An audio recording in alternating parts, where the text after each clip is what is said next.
Let me see if I got it all. Yep. Good. I'm going to get better at this, Joe. I'm going to remember. You definitely want. Here we are again, folks. We're a little late today, as sort of usual. My name is Dr. Garret Smith, also known as the nutrition detective around these here YouTube parts. And we are ready to go on another show. This is number 137 in a row. So apparently, according to podcast people, I'm doing pretty well on keeping these consistent. And been doing them for about, oh, wow, I have, yes, I have. There we go. Had to get the echo off because I had the other screen running the live stream about a couple seconds behind. So did that again. So for any of you who want to find out more about this, all the links are below. We are going to go over the root causes of ALS, also known as Lou Gehrig's disease, also known as amyotrophic lateral sclerosis. It's hard to say fast. And then if we have time, we're going to get some Q&A afterwards. Super chats are enabled if you want your question to get priority. And this is going to be the similar thing to what we always do. For those of you who don't know, you probably want, if you don't know anything about what we're going to talk about, you definitely want to go watch episodes 53 and 71, where I cover the basics of toxic bile theory and the toxins that are most likely causing your chronic health issues. They are the same thing over and over and over and over again. Just think of it as different cars. Different cars all break down, but they have tendencies to break down in different places. They all break down. And eventually all the parts are going to break down. But the same things that are poisoning everybody and the same things everyone is becoming deficient in are repeating over and over, just with different outcomes. What is modern medicine trying to do? They're trying to give a different disease name to everything because they do present differently, because they can never tell you that your chronic disease is caused by toxicities that they've allowed, even encouraged, and deficiencies of very specific minerals and one specific amino acid, not a B vitamin, it's an amino acid. And these things are showing up over and over. If you don't believe me, go and watch more of my live streams, and you'll see that I go through the research and show the same pattern over and over and over and over again. People just give me a different disease, and I just show the same pattern. So for those of you who are here right now, please feel free to chat and all that stuff. That helps the algo. Make sure to like and subscribe. That helps the algo. We are trying to get this out to people who are interested and who are willing to do the work it takes to undo the poisonings that they've been subjected to, willingly or unwillingly, and the deficiencies that have come about because of many reasons: toxicity, the food's depleted, how they poison themselves. Detox will use more minerals and more nutrients. It's all the same thing. So just as an aside,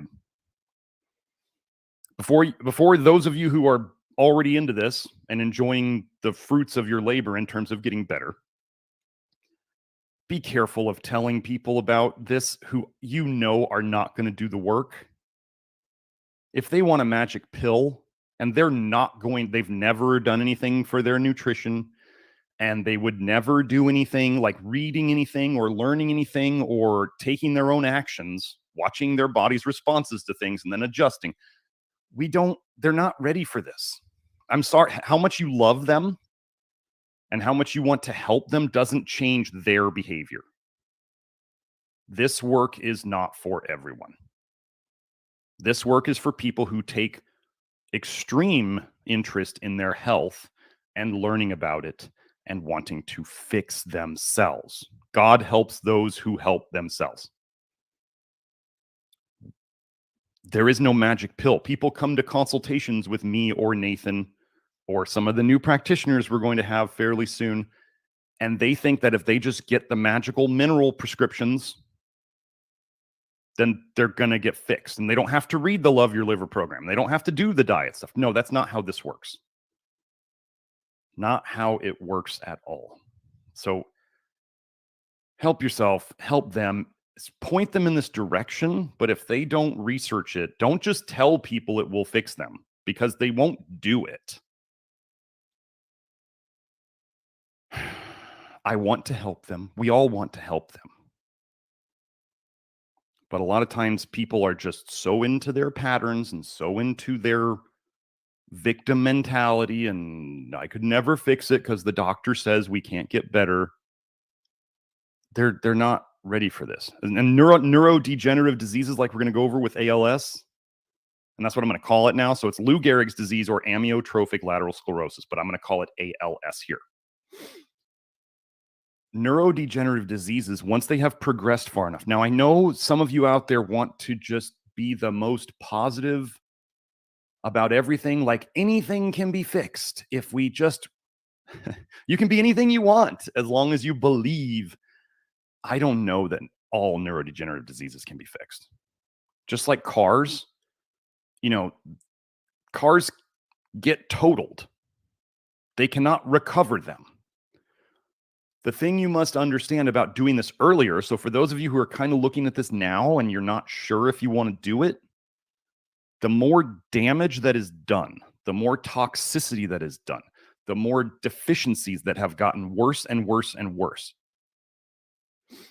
Fixing your body, for your body to fix your body, it requires energy. The more damaged and toxic you become, the less capable you are of making energy. So the deeper the toxicities become, the worse you are at detox and the less cellular energy you have.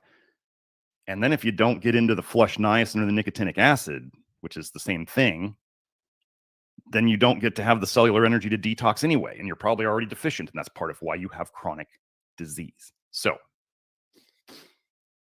if you don't do this, first of all, you're probably not going to fix it. Second of all, the longer you let it go, let me tell you about the prognosis, or the quote unquote prediction of how I see people able to get better, or a worse setting for people to get better, like starting off in a worse position. Okay.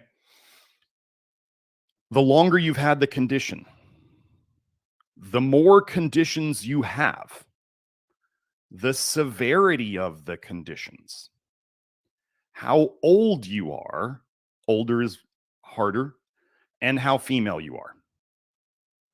Ladies, you have a longer road to get better. And then if you are underweight, always underweight, you have a longer road to get better versus those who are overweight. Overweight's not good, but overweight is a better situation than being chronically underweight.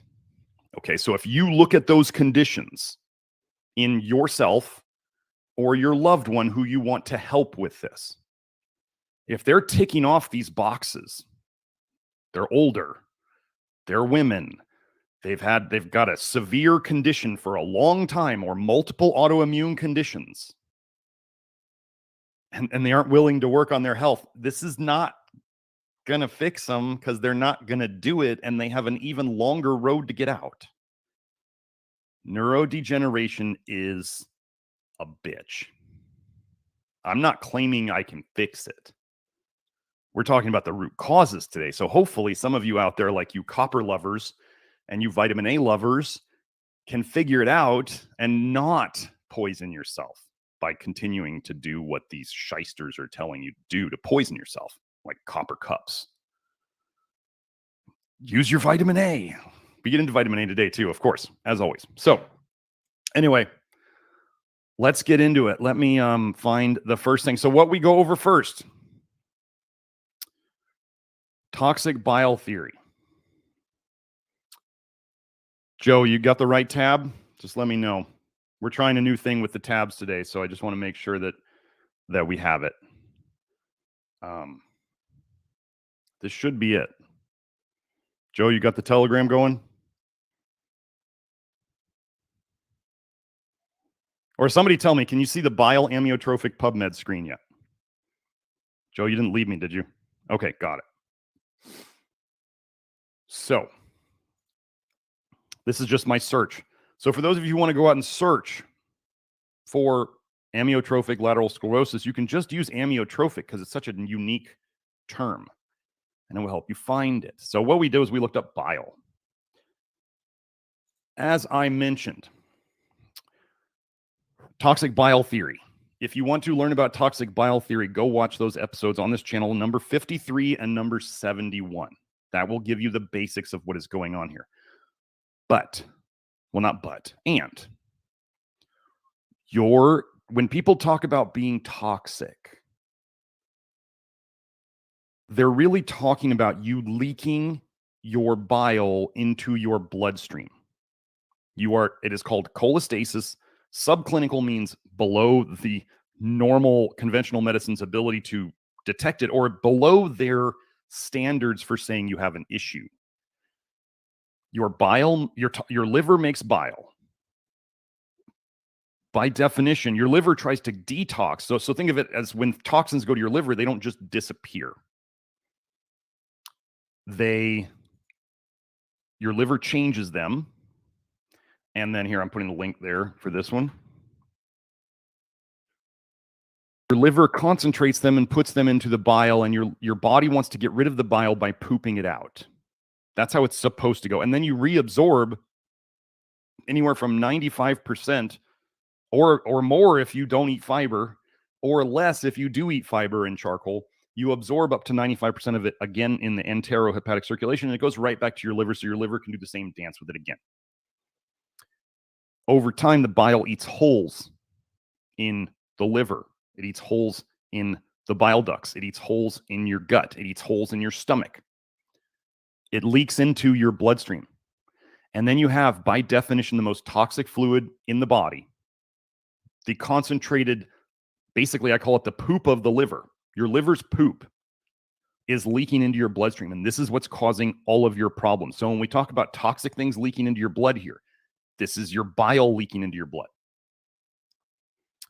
So, one of the first things I like to show is that so what causes your disease? There's either too much bile in your blood, the amount of bile, like in diabetes, there's twice as much bile in the blood in diabetics as there is in normal people, controls. Or the bile recipe changes, the bile acid composition changes. That's what they talk about in the research. So we always like to start out with showing that toxic bile theory is going on in these diseases. And then we show all the toxins that get into the blood. And then we show the nutrients that are depleted. So imagine what would happen if we fixed all of these. So we have, this one kind of tells you alteration of serum, that's the blood, bile acids in amyotrophic lateral sclerosis, ALS. So what did they do? They performed a case control study to examine the association between ALS diagnosis. Here, let's see if we can do this for Joe. Joe wanted it like this. The association between ALS diagnosis and serum levels of bile acids. Okay. They measured 15 bile acids. Concentrations of 15 bile acids were obtained, 5 non-conjugated and 10 conjugated. What is conjugated versus non-conjugated? Non-conjugated, okay, so things that your body conjugates bile acids with. Think of it as it's joining things to the bile acid to make bile salts. Adds things like taurine or glycine or sulfate. Okay, it's adding something to the bile acid. Now, some people out there read some literature on taurine, and they go, taurine seems to help everything, or glycine, they go, glycine helps everything, and you go, there's a saying I really like, which is the confidence of amateurs is the envy of professionals. And for people who, let's say they read a bunch of research on taurine, and they don't treat people, they're just internet keyboard warriors who love to tell everyone that what worked for them is the fix to everything else. You ever run into these people? Taurine fixes everything. And you go, well, why, when I have clients, some of them who take taurine, they feel worse? What is going on? Why do some people feel amazing on glycine, and why do some people feel terrible on glycine? So, you know, I'd say conjugated versus non-conjugated. So you bind these. If you take more glycine, you're going to bind more glycine to bile, right? If you take more taurine, you're going to bind more taurine to bile. Conjugated bile acids in different studies can make things better or worse. Why is this? Because we are changing the bile acid recipe. We just changed the recipe, right? You could add salt to a recipe, and some recipes it might make it better, and some recipes it might make it worse. Does that make sense? So like the same ingredient could make some things better and some things worse.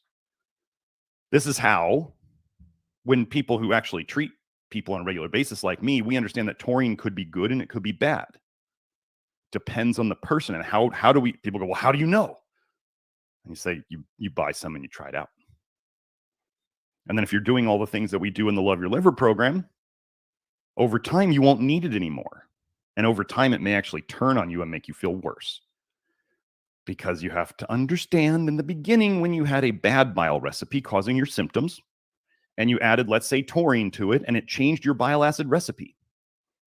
And over time, you're doing things to make yourself healthier, and your bile acid recipe is changing more towards good and healthy. And then you're adding a bunch of taurine to it still, and then you shift the bile acid recipe into something bad.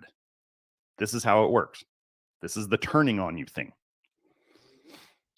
So, and they compared the bile acids between ALS versus control groups. Now, let me say something. I've found research before. I can't find the paper, but those of you who have watched me enough know that I have a really good memory for these things. There was a paper that said they had identified 55 different bile acids in the blood of humans. And then I found another paper that said in newborns with sepsis, which is a bile acid leak, they found a totally new bile acid that they had never found before. So we have at least 56, and they're measuring 15. Could you imagine if you had a recipe with 56 things in it to make it right, and then you get a recipe online and it only tells you 15? Is it giving you all the information you need? No. Do they want to know all these? No, they don't want to know them. So what do we have here? The blood levels of UDCA, ursodeoxycholic acid, also sold as a pharmaceutical. TUDCA, taurine ursodeoxycholic acid, sold as a supplement.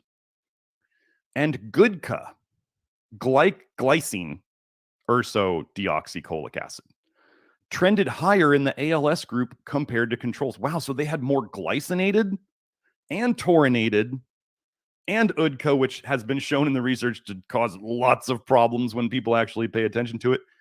They had more of these things. Now, here's the weird thing.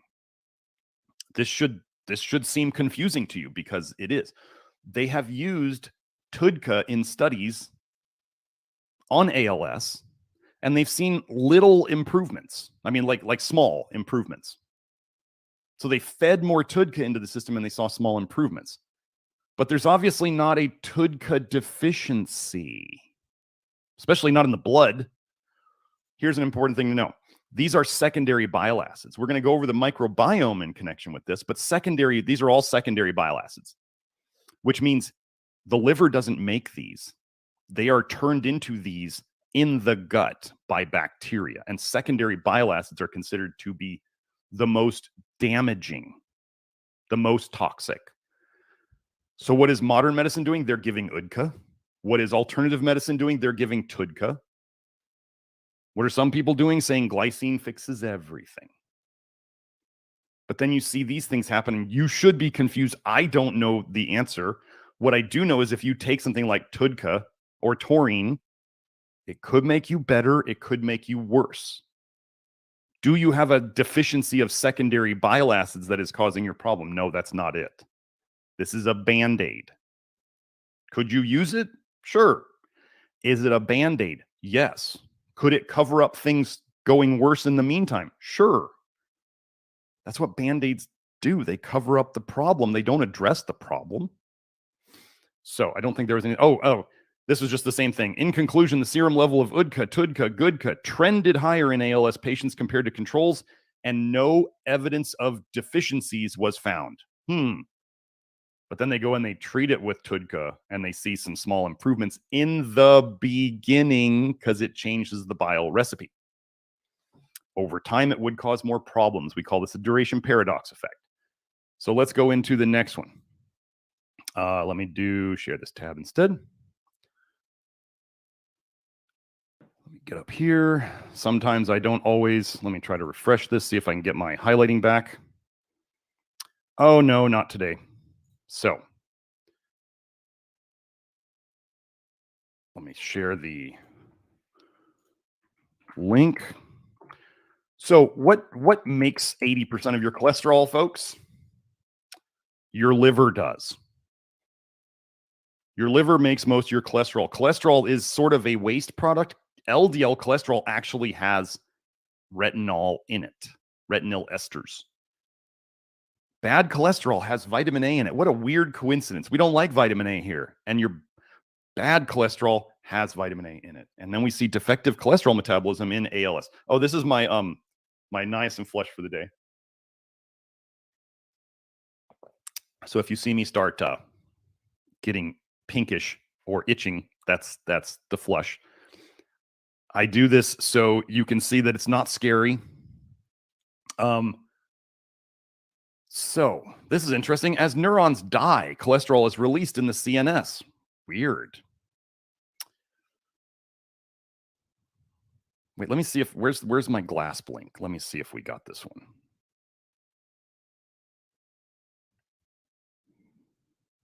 No, this one's not showing my marks. So I got to find them again. So they identified more than 40 different sterols in the blood and CSF, cerebrospinal fluid. Gabe, I want to say thank you for that super chat. I appreciate that. So wow, they found in cerebrospinal fluid the concentration of cholesterol was found to be elevated in ALS samples. Wow, nerves are dying. There was a bile acid in here too. Let me find it. We conclude that the acidic branch of bile acid biosynthesis. Normal cells make bile acids. Everywhere in your body, bile acids are waste products.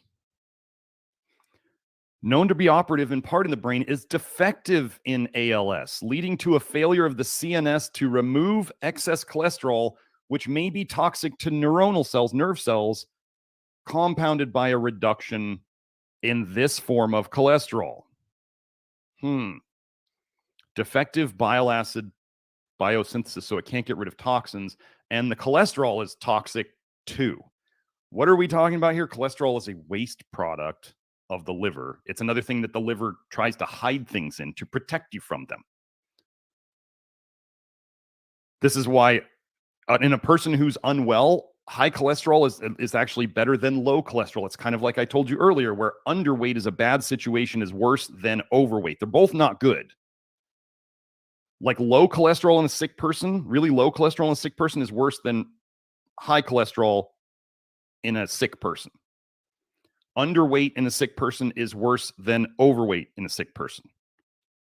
And this actually shows up in the ALS research. So now let's go to the next one. Let me get back up to the top. Sterol autooxidation adversely affects human motor neuron viability. That's the ability to survive. It's a neuropathological, this is cause. Nerve, like they can identify it, pathology. They find this as evidence later.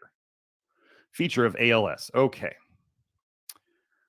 Aberrant, as in abnormal and damaging, bad. Cholesterol homeostasis. They love to use homeostasis when they're talking about, whenever you see homeostasis and they're talking about a toxin, they're gaslighting you and they're trying to hide that it's toxic, but they just can't say so or else they lose their research funds.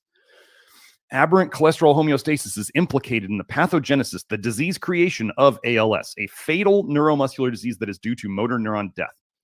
Cellular toxicity from excess cholesterol is avoided when it is enzymatically oxidized to oxysterols and bile acids to promote its removal. Weird. The body converts cholesterol to bile acids because the cholesterol is toxic itself, and the bile acids are how the body gets rid of the toxicity through changing it into something else. In contrast, the autooxidation of excess cholesterol is often detrimental to cellular survival. Here we show that in the SOD1 mouse model of ALS that several oxysterols, bile acids, and auto-oxidized sterols are increased in the lumbar, I forget what SC is, oh, is that, no, that's not, is that, anyway, I'll go look at it. Plasma and feces during disease. Let me just see if there's anything else. Nope. Let me go back up and find out what SC was.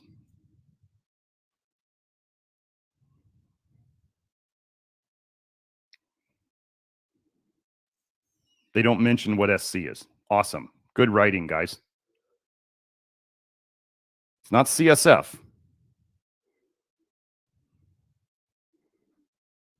They don't say what SC is. Okay, we're moving on. Next one.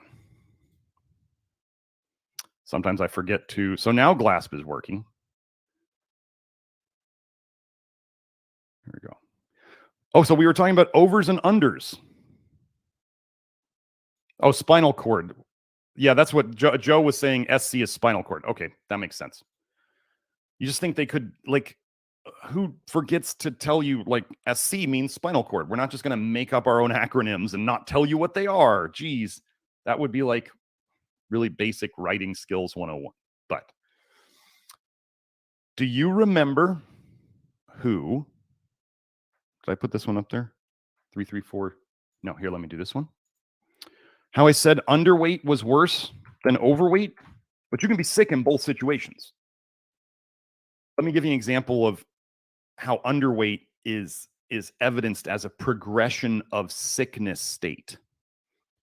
Most people, like when you think about alcoholics, okay?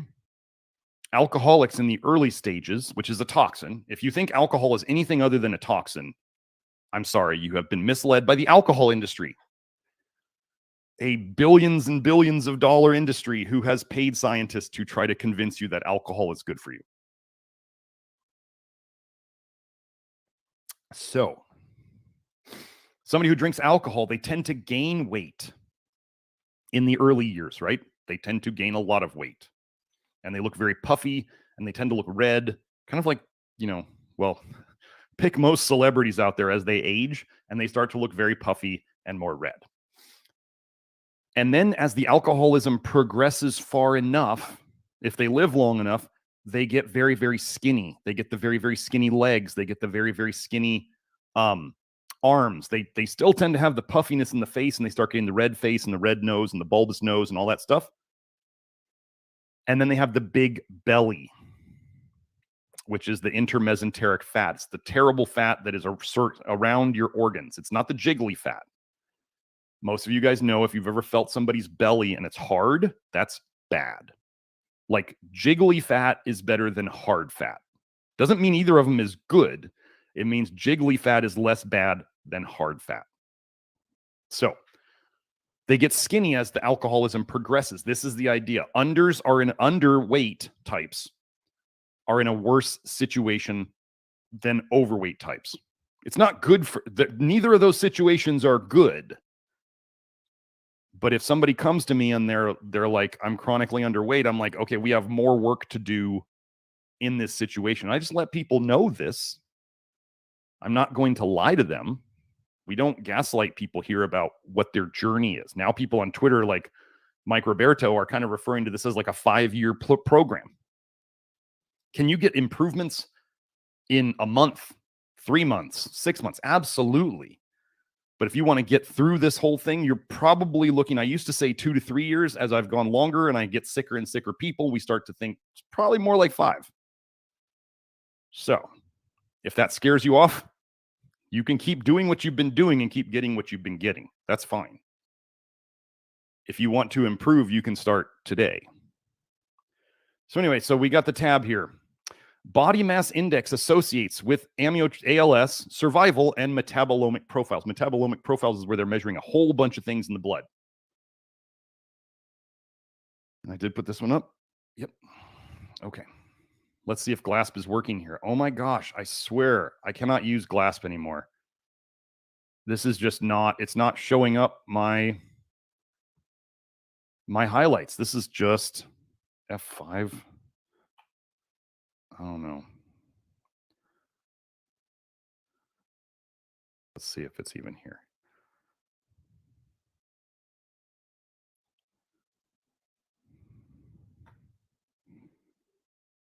Yeah, I know, Joe. I'm hitting F5. It's not doing anything. So let me just hit refresh again and see if it'll come up.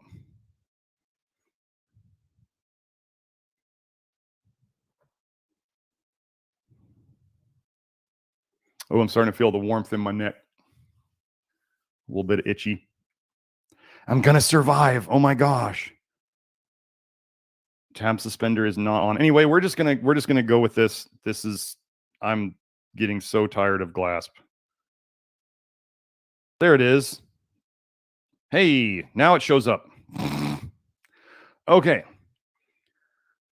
Primary bile acids associated with the increased BMI cluster. So those who are tending to be overweight. Primary bile acids are the ones your liver makes. Now, Joe, I highlighted everything this time. The GLASP is just not working. It's for whatever reason. And then I'm having to like fix it as we go. So anyway, primary bile acids are generally less toxic than secondary. Okay. I'm telling you that overweight and sick is less bad than underweight and sick. Okay. Primary bile acids associated with the increased BMI cluster or the overweight people, odds ratio greater than 1, while most secondary bile acids, the more toxic ones, and taurine metabolites associated with the decreased BMI cluster, the underweight types. It's fun when I go through the research like this, and it just proves the patterns that I saw in people. I found these patterns in people before I found them in the research. Okay. Let me see if I have anything else in this one. Okay. Overall, these results suggest that unique metabolomic profiles correlate with BMI trends in participants with ALS, especially metabolism centered on ceramides, sphingomyelins, and primary and secondary bile acids. So,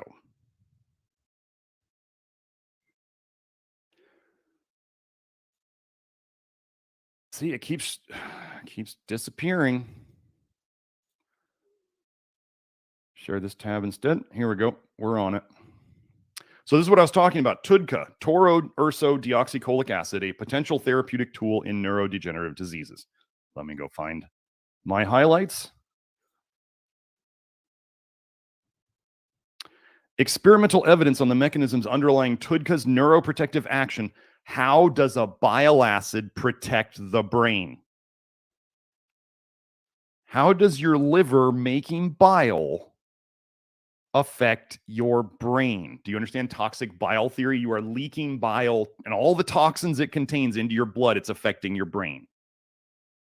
So then if you take TUDCA and you change the bile recipe when you're sick, you might have some improvements. But did you just see the other taurine metabolites being increased in ALS? Playing with fire if you don't understand what you're doing. So, experimental evidence on the mechanisms underlying TUDCA's neuroprotective action derives from animal models of Alzheimer's disease, Parkinson's disease, Huntington's diseases, amyotrophic lateral sclerosis, and cerebral ischemia. Not enough oxygen to the brain. See if I can find if there's a next one or if we're done. We're done with this one. Okay. So they see that it affects neurodegenerative diseases. Let's go into this one. Let's just find the GLASP stuff. Well, we'll find results here. Again, TUDCA in the treatment. If they're actually doing a bunch of studies on this, they're wouldn't be surprised if they try to turn TUDCA into prescription only in the future. Wouldn't be surprised. Because it's just like UDCA. They'll be like, well, UDCA's a prescription only thing. It ruins livers. Let's make TUDCA one too. Oh, so I highlighted this one, yes, and then we went to, let me do, did I post this one on the thing, the link? Let me do this one. Hold on, I'm just going to get the link here. Now, if you decide, oops, wait, where's my chat? There it is. If you decide to take TUDCA, Fine if you want to use it as a Band-Aid. You understand it's a Band-Aid. If you think TUDCA is going to fix your problem, it's not. So let's go here. Results. TUDCA was well tolerated. There were no between group differences for adverse events. The proportion of responders was higher under TUDCA than under placebo. But see, they still had 43% of people respond under placebo. 43% of people responded and had some improvements under placebo. Taking something, if people think they might be getting something good for them, can make them better. If you don't think this is involved in your disease, you're quite wrong. Your brain is absolutely involved in everything, your perceptions, all that stuff. At study end, baseline adjusted ALS folks was significantly higher in TUDCA than in placebo groups. Comparison to the slopes of regression analysis showed slower progression in the TUDCA than in the placebo group. So slower progression, they're still progressing. Don't get anything wrong. Don't mix up anything. They're still progressing. It didn't stop it. And eventually it will make things worse as they just accumulate more and more TUDCA. They always do short-term studies on these things, folks. When do toxic drugs look the best? Short-term. We're taking a lot of time with this bile theory stuff, so let's get moving. The unexpected, I want to cover this. This is toxic bile theory. The unexpected uses of urso, UDCA, and toro, TUDCA, in the treatment of non-liver diseases. So are you understanding that they're saying here that bile is connected? Oh, wait, sorry. Here we go. Got it. Bile is connected to non-liver diseases. This is what we fix, folks. We fix the toxic leaky bile. We make the bile less toxic. We help your body get rid of it. We give the body the nutrients it needs to protect itself and to get rid of the toxins. Is it a quick fix? No, it's not a quick fix. We're trying to take these toxicities that you've accumulated over decades, that medication damage that cause problems. We're trying to fix all of it. This is why we're trying to fix all of it. People go, well, it's not just vitamin A. And I go, duh. Like, do you know anything about my work? It's not all vitamin A, but think about it. If you didn't know about vitamin A and you kept poisoning yourself with it and you worked on all these other things and you kept getting worse, as you slow your detox, anything that's coming in, you accumulate more of it. That's the problem. As detox slows, just like if a shower drain gets more hair in it, the water doesn't run through it as well. It's the same amount of water, but you can't clear it. So as you get more toxic, your detox slows down and you accumulate more of the stuff you would normally get rid of. And what if vitamin A is super toxic if you accumulate too much of it and you didn't know about it and you just kept shoving it in your cake hole? Because some Twitter guru said it's good for you and you need more of it. And then we show on my Twitter, I repost Dr. Steve Gadecki's 2-year testimonial where he was 46 at his first test 2 years ago and he's at 52 now. He's been on a low vitamin A diet for 2 years and his blood vitamin A has actually gone up. How does this happen? He's still leaking bile. His liver's actually probably making more bile because that's what happens as we get people better. He's still got vitamin A coming out, and that's why the vitamin A went up. It wasn't because he was eating it. It's showing you that he has years worth of vitamin A stored in his liver. Years. And you're out there putting vitamin A on your face and eating liver and eating egg yolks and drinking milk and eating brightly colored foods, and you're thinking you have a vitamin A deficiency. You don't. You absolutely don't.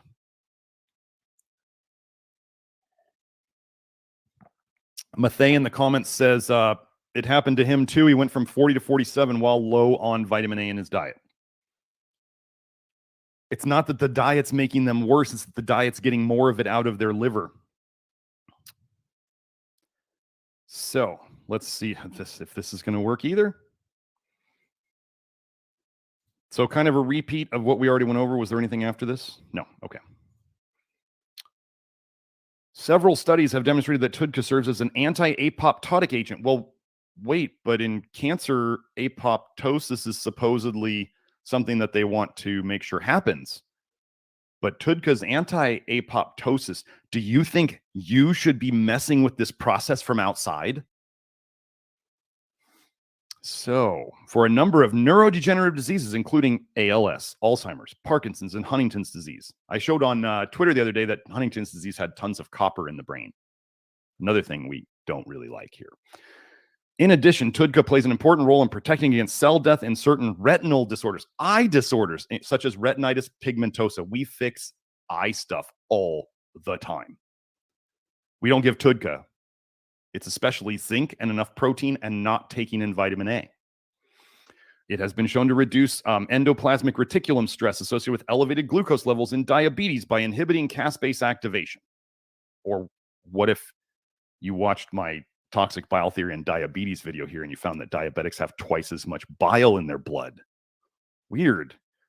And inhibiting reactive oxygen species, obesity, stroke, acute myocardial infarction, that's heart attack, spinal cord injury, and a long list of acute and chronic non-liver diseases associated with apoptosis are all potential therapeutic targets for T/UDCA, taurinated UDCA.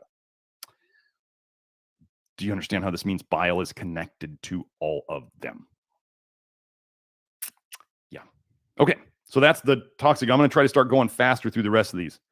But that is the toxic bile theory connection to this. Let me get into the gut biome.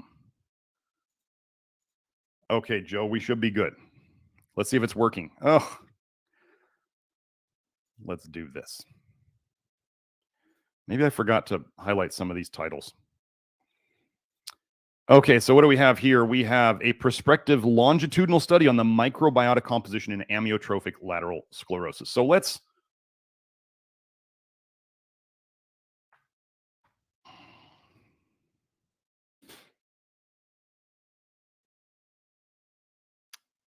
go over this. So here's the important thing to know. When everybody out there talks about the gut biome and leaky gut, and then they give you all sorts of what I now know are silly solutions to it. How many of you out there, feel free to comment in the chat or the comments after the video is posted about how you may have tried all sorts of leaky gut protocols and all sorts of things to quote unquote fix your gut biome, and they didn't work. I do not understand how people who do leaky gut stuff do not see how absolutely ineffective their stuff is. Like just taking glutamine. Glutamine may be helpful in certain ways, but it does not fix leaky gut all by itself. That's like, and then people are going to take like 10, 20, 30, 40 grams of it a day. And you're like, that's a drug effect. You're trying to basically patch a wound that is continually getting scraped off. It's like the scab analogy I use here a lot. So they're studying so what does the microbiome have to do with toxic bile theory? The microbiome, your gut bacteria, is what sometimes, I mean, it's what does, but it's what turns primary bile acids, less toxic, into secondary bile acids, which are then toxic. And so then when they're doing studies where they find secondary bile acids in the blood, that means those are absorbed through leaks in the system, cholestasis, exactly what we talked about, toxic leaky bile. You should not have secondary bile acids in your blood. Your cells do make bile acids as a waste product. Yes, this is true. So in contrast to what I said in the early days when I thought there should be absolutely no bile acids in the blood, I admit that I was educated to that. Maria Miners pointed it out to me. She's like, but these cells make bile acids. And I went, oh, this is one thing I'll do. I have big enough cojones to say, oh, I was wrong. Cells make bile acids as waste products. Oh, so they all have their own kind of little liver and they all make their own little cellular waste. No, JMW statins are an absolute disaster. They ruin livers and they ruin lives. Statins are one of the worst things out there. Sneakiest, most toxic drugs out there. No. Worst Band-Aid. So the more messed up your microbiome is, the more secondary bile acids it's going to make. The more secondary bile acids you have, the more they eat holes through your gut, your stomach. They come back around through the liver. Like, you can actually cause toxic leaky bile, cholestasis, by a specific, they gave mice a specific lithocholic acid. Litho means stone forming. They gave it to them, and within like 10 minutes, I think it was, they had leaky bile. They just injected them more with this secondary bile acid. So, and TUDCA is a secondary bile acid. So is UDCA, and so is GUDCA. And they found them higher in ALS. Weird coincidence that they found damaging toxic secondary bile acids higher in a disease condition. So anyway, let's go do this. I'm just going to do the glass thing and find it again. So it's not moving to it. Great.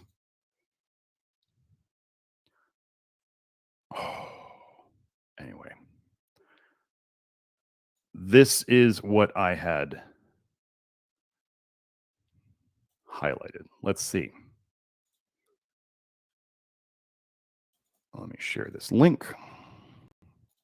Oh, and congratulations to Cass, who said she had her second baby yesterday. Congratulations, Cass. That's great.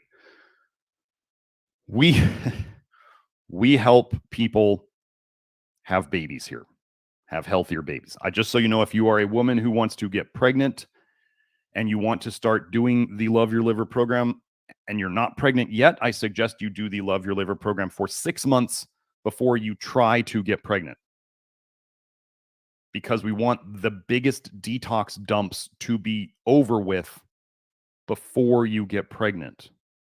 Okay? Because the vitamin A, when that vitamin A is the only vitamin you're not supposed to take too much of while you're pregnant. Well, if you have years and years of vitamin A stored up in your liver, and it's one of the reasons you're having trouble getting pregnant, and then we start helping you detox it, and then it goes high in your blood because you're still leaking vitamin A from your toxic bile into your bloodstream, could it affect the baby? Yes. So we want to be past all this. If you want to start eating less vitamin A foods, that's fine. But doing the whole detox thing, I would do at least 6 months of the Love Your Liver program before you decide to try to get pregnant. And then, ladies, you also need to know, and guys who love your ladies, if you are trying not to get pregnant, the Love Your Liver program is going to make you very, very wonderfully fertile. So you better be using some sort of protection, because if you don't want to get pregnant and you're doing this work, you're like setting yourself up to get pregnant. Okay. We had a 40-year-old woman and her husband. They made a mistake. They didn't protect themselves well enough. One time, 40-year-old woman got pregnant. One time, one mistake.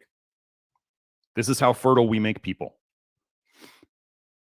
We are undoing the infamous they want you infertile. We are undoing it. We make people more fertile because we detox them. We get their nutrients right. Simple as that. Okay. So here we go. The results demonstrate that the gut microbiome, the probiotics of ALS patients, is characterized by some differences with respect to controls, regardless of their disability from the ALS. Moreover, the gut microbiota composition changes during the course of the disease, as demonstrated by the significant decrease in the number of observed operational taxonomic unit during the follow-up. Wait, so the disease gets worse as the microbiome changes? Is it a chicken or the egg? Well, what would be in the toxic bile goes into your gut, and that's what feeds your bacteria, either for better or worse. So as the person gets more toxic, this is the thing you must understand. It's a loop. As you get more toxic, let's say as your detox system slows down because you're becoming more toxic, your bile is more toxic, it goes into your gut, it feeds the wrong bacteria because it's toxic. You get more of the bad bacteria because there's more food for them. They make more toxic secondary bile acids, and then those toxic secondary bile acids get reabsorbed. They go right back up to the liver. They damage the liver more. They slow down detox more. You become more toxic. You make more toxic bile. Do you see the loop? So as the disease gets worse, the microbiome changes for the worse. You can't say it's one or it's chicken or the egg. Does it matter? No, they're both happening at the same time. What is the one thing you can do to make it less toxic? First thing you do is you take in less toxins, which we're going to go over. That's your best approach to changing this situation. You are always detoxing, but you need to get the toxins leaving below the toxins coming in. It's just like your bank account, right? You want more money coming into your bank account than is leaving. This is simple. So how can you fix that first? Well, you could spend less. That's one thing you could do. You could make more money. You could take in more nutrients of the important ones. So, sorry if I forgot this link. I'm sure Joe is sending me a message. Nope. Yeah, Sebastian, I really don't like getting into religious debates in the chat, so just want to let you know about that.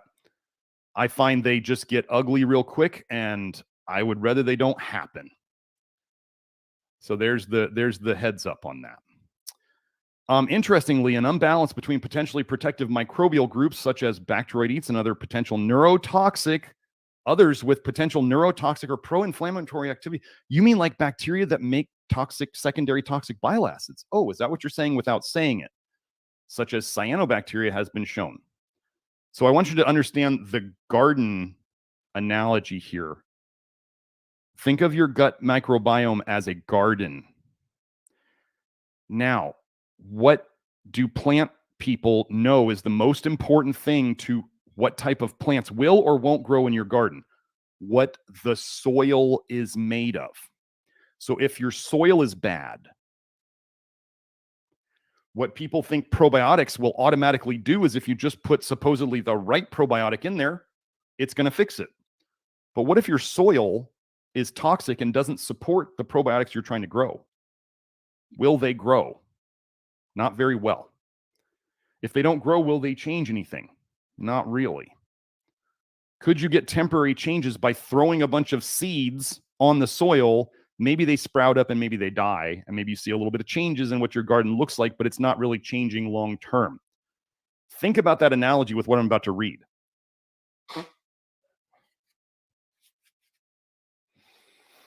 The 6-month probiotic treatment influenced the gut microbial composition. It changed the gut microbe composition a little bit. However, it did not bring the biodiversity of intestinal microbiota of patients closer to that of control subjects. It didn't really change the garden. There's a little bit of change. Okay. Yeah, I got something to do now.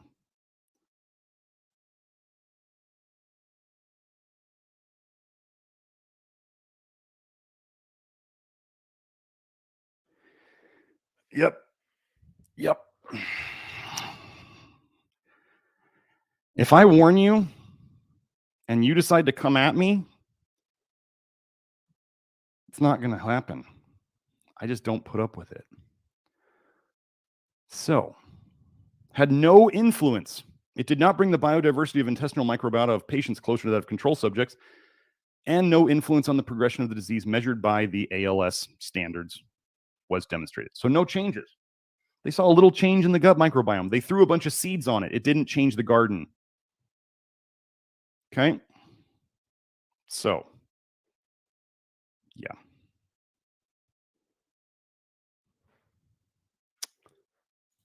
Gut microbiota links with cognitive impairment. How does your gut microbiome affect your brain? In Amyotrophic Lateral Sclerosis, a multi-omics study. Cognitive impairment, CI. Okay. Normal cognition. I really just people, you don't understand. Maybe you guys are used to like, maybe other people who come here and they're new, they're used to like people just wanting to take everybody in. I'm not here to take everybody in. I'm not here to explain to you to not be an ass. I consider my YouTube channel my house. You come into my house and you start talking to me like you think you can just talk to everybody else. I don't put up with it. I'm just not. I'm not here to save everybody. Everybody is not ready for this work. So if people want to come in here and be an ass, I will treat you like you're being an ass in my house and kick you out. That's what I'll do. So what do we got here? So CI is cognitive impairments. Oh, let me share this tab. Sorry, I didn't share the right tab. Here we are. We are looking at gut microbiota links with cognitive impairment in amyotrophic lateral sclerosis, a multi-omics study. They have some abbreviations here. They actually did the abbreviations, cognitive impairment, CI. And we have another one, normal cognition, CN. So CI is cognitive impairment. CN is cognitive normal, okay? We found altered gut microbial communities and a lower ratio of firmicutes, bacteroidetes, which is another one they find in obesity, right? I don't know if it was a different pattern, but they look at firmicutes to bacteroidetes, and that's a marker of obesity tendency in the cognitive impairment group compared with the normal cognition group. Bile acids are affecting your brain.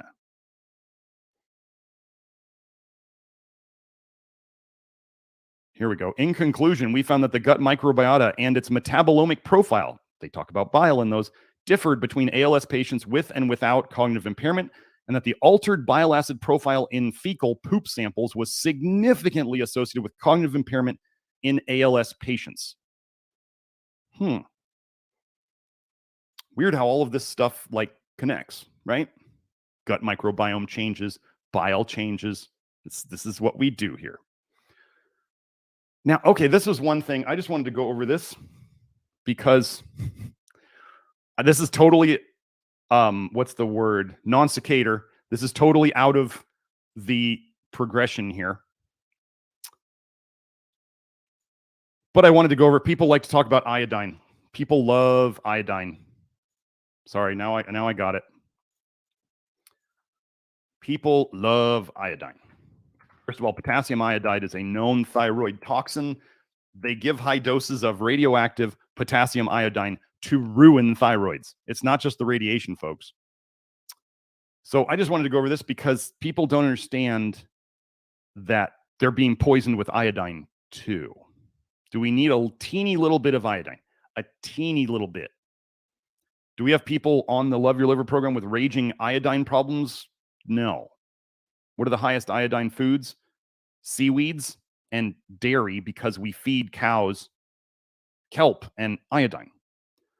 But if we're not really eating any of those, why do we not have raging iodine deficiency? I don't know. Maybe the body's really, really, really good at recycling the iodine it needs, because iodine is toxic and it only needs a little bit, and it just saves what it needs to make thyroid hormone, and it's not losing it. So what happens when they give animals high doses? Oh yeah, Mathey says they put potassium iodine in dog foods. They're trying to kill your dogs with mainstream dog foods. They're absolutely trying to kill your dogs. Veterinarians love it because they can do all these surgeries, right? Wow, I got a whole new light setup and I forgot to turn it on today. I don't have any of my lights on in here. I just realized that. Nice job. Good job, me. Well, I hope you're here for the message and not for the prettiness of what I'm doing, because I love it when people say, you're not pretty enough to be telling me this. And I go, you're not smart enough for this message. So it's fine. You know, I thought people learned, like back in high school, maybe, that the prettiest people were not the smartest people, and the smartest people were not the prettiest people. Didn't we all figure that out when we were young?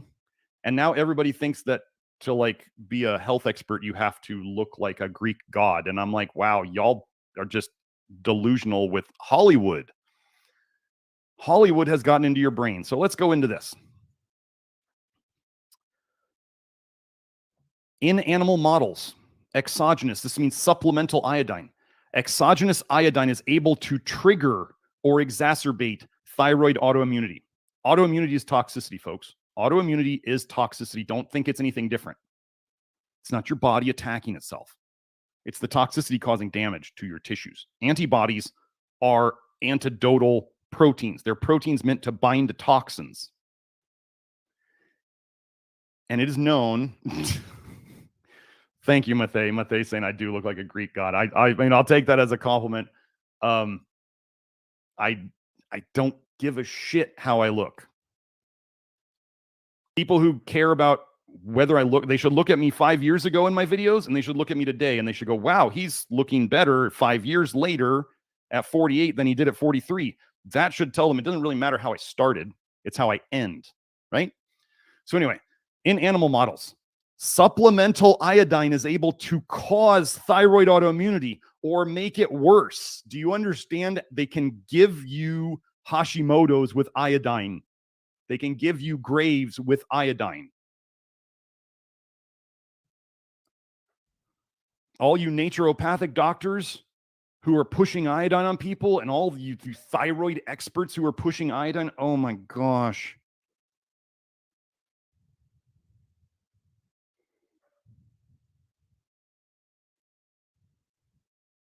I don't know who Event is, but I don't know. I'm not dealing with that right now.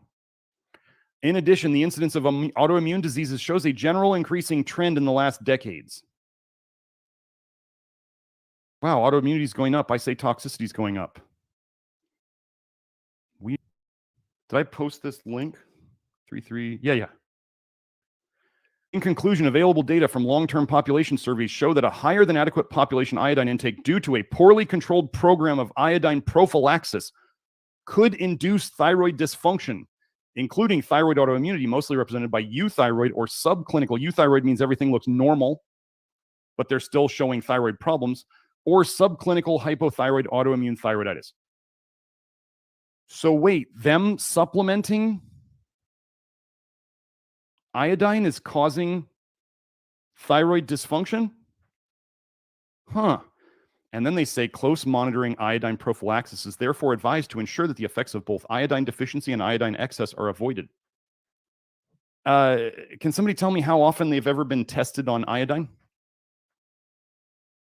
Other than the urine test that some natural practitioners do, in which, just so you know, the reason I gave up that testing, I used to do the urine iodine testing because I've been in many phases of my career where I discovered that the things they were doing were BS.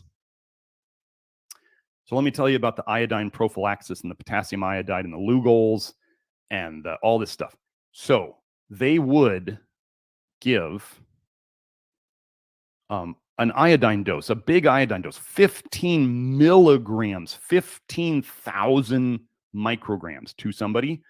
And then or maybe it was more. No, it was 50 milligrams, 50,000 micrograms. I think something like that.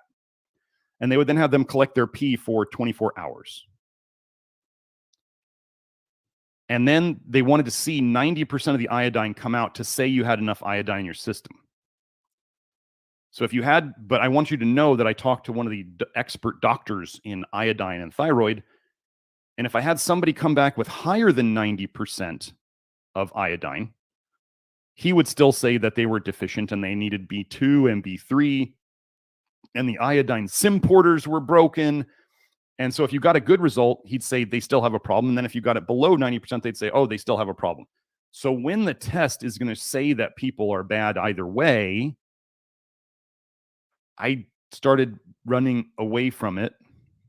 And then when I see that iodine is toxic and can induce autoimmunity in the thyroid, but yet you have people out there taking iodine when they have, and they're starting to say now that there are theorizing people in the medical communities, research communities, saying that all hypothyroid is probably autoimmune.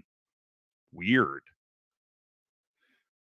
But let's just keep using iodized salt and keep eating more seaweed and keep eating more dairy and keep doing all these things that are potentially putting too much iodine in the system.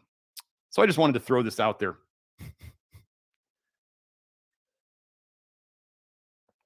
One article I was reading, they said if you actually knew how toxic, when they're making iodine supplements and when they're dealing with iodine, how absolutely toxic the process is and how much they have to protect the workers, you'd start to wonder if it's actually good for us. So anyway, let's go now to one of our favorite toxins. What did Audrey say? Audrey said, here we go. Let's do a little testimonial here. Audrey says, I was diagnosed with lymphocytic colitis in 2006 with chronic diarrhea ever since. 10 to 20 bowel movements a day. I've been on the detox diet for 3 years. As of a month ago, I've had normal bowel movements daily, 1 to 3 times a day. Audrey, thank you for your testimonial. This is what we do, folks. Let me just say this, and she said she's so grateful for me. Thank you, Audrey. I'm glad you're here. I'm glad you trusted me with your health. I'm glad you're improved. This is what we do. You obviously, we did do some consults together. I don't recall how many, but yeah, this, and I want to emphasize this. Do I have a lymph? Actually, I remember Audrey asking me this. I think Audrey came and she's like, "Have you ever dealt with any lymphocytic colitis before?" And I was like, "No, not that specifically, but I've dealt with colitis people before." And did we do anything different? Did I have a protocol for lymphocytic colitis? No. I do what I do with everybody. This is why when we talk about toxic bile theory, this is your problem. And if we fix this problem, we get people better. I almost don't even need to know what people's problem is. Do you understand what we're doing here? We are getting to the root of all these chronic diseases. What causes diarrhea? Too much bile in the intestines. Too much toxic bile is triggering your intestines to try to poop it out as absolute quick as they can because it's burning holes in the intestines. So if it gets to a certain concentration, your bowels say, rather than digesting this food, your bowels have to make a survival choice. Your bowels say, well, we could keep all of this toxic bile and try to digest the food in it, but at the same time, it's going to eat holes in our intestine. That's not good. Or it says, well, we could abort this food. We can just jettison the food so we don't get as much damage to our intestines from the toxic bile that is mixed into it. Your body has to make a choice. It's trying to make a long-term survival choice for you. That's how toxic bile is. Mathay says he's also grateful for Dr. Smith. You're welcome, Mathay. This is what we do. So let me share the right screen. Here we go. Joe, we're on it now. So we are into copper. There is a huge PSYOP push in the alternative community to love copper, to take more copper, to drink out of copper cups.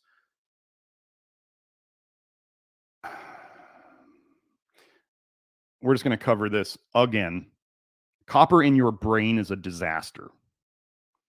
So here's the paper, redox metals, homeostasis. Again, wait, homeostasis. Homeostasis. A word they use to cover toxicity. The other word is signaling. Hey, we're going to get into the word signaling later too. Redox metals, homeostasis in multiple sclerosis and amyotrophic lateral sclerosis. A review. The effect of redox metals such as iron and copper on multiple sclerosis and amyotrophic lateral sclerosis. This word blah, blah, blah, has been intensively studied. I just need to say ALS. Intensively studied. Wow, they studied it a lot. Must be connected.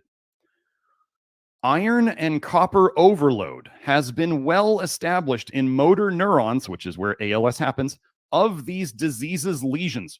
Wait, so in the areas that have the problems, iron overload and copper toxicity or copper overload has been well established. And if you're one of those out there who's like, well, the body's obviously putting copper there because it's trying to protect you. No, oh my gosh, this is the most delusional thing I've ever heard. It's not putting it there because it's protecting it, obviously. Let me see if I think that's all I needed on this one. Yeah. Yep. Let's go to this one. Paste this in here. The role of copper in human neurological disorders. Copper may be involved in free radical production via the Haber-Weiss reaction that results in mitochondrial damage. That's a big topic these days. DNA breakage and neuronal nerve cell injury. Let me see if there's anything else I marked on this.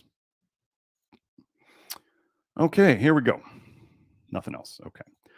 Copper is implicated directly or indirectly in the pathogenesis of numerous neurological diseases, including aceruloplasminemia, Alzheimer's disease, ALS, Huntington disease, Menkes disease, occipital horn syndrome, Parkinson's disease, prion disease, and Wilson's disease.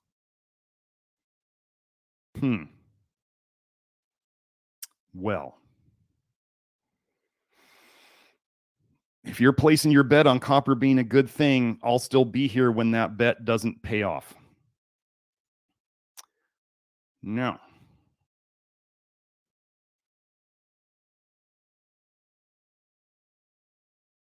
Isotopic evidence. So they're putting in like different isotopes of copper.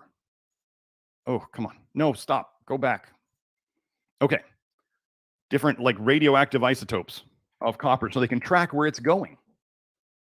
You can find out what, where it's going, where it's accumulating. So this is the key word. If you're ever looking for toxicity in the research, you use the word accumulate. Don't use store, use accumulate. Isotopic evidence for disrupted copper metabolism. Wait, does this sound like disrupted homeostasis?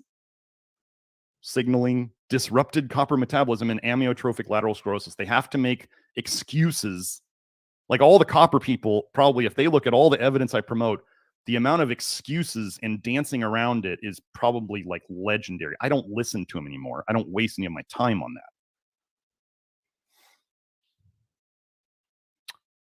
Copper stable isotope composition in the cerebrospinal fluids of patients with ALS are specific. There's a specific pattern.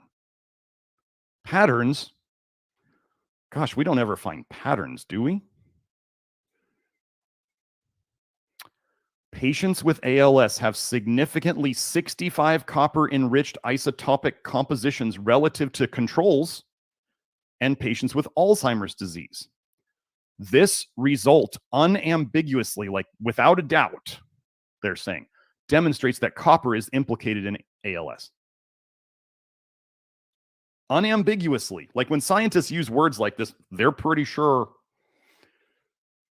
So let's get to the next one.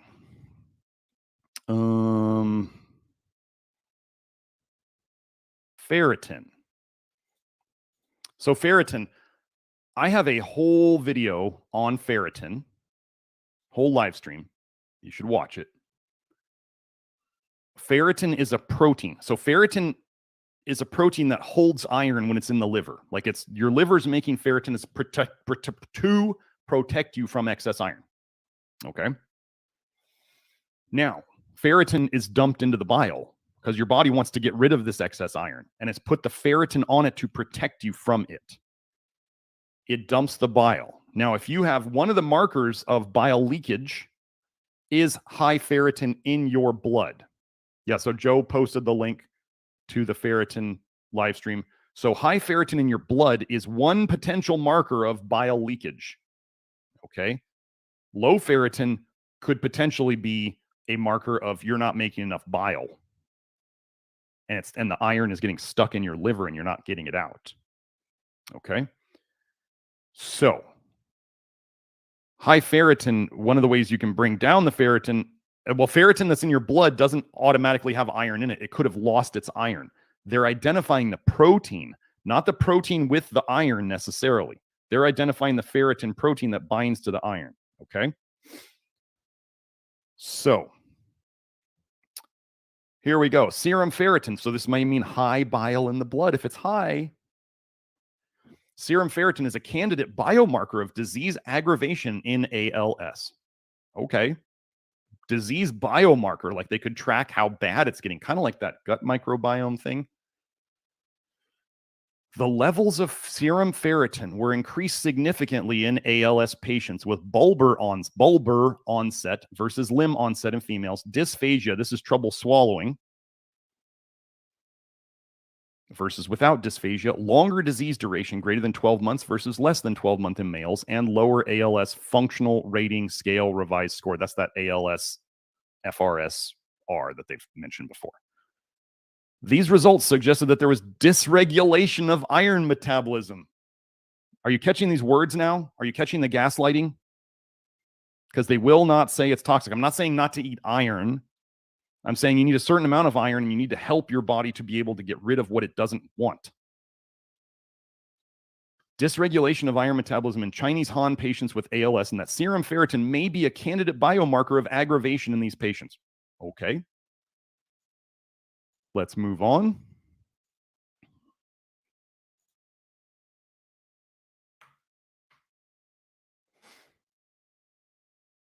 I mean, the title kind of gives this one away. Elevated serum ferritin is associated with a reduced survival in ALS.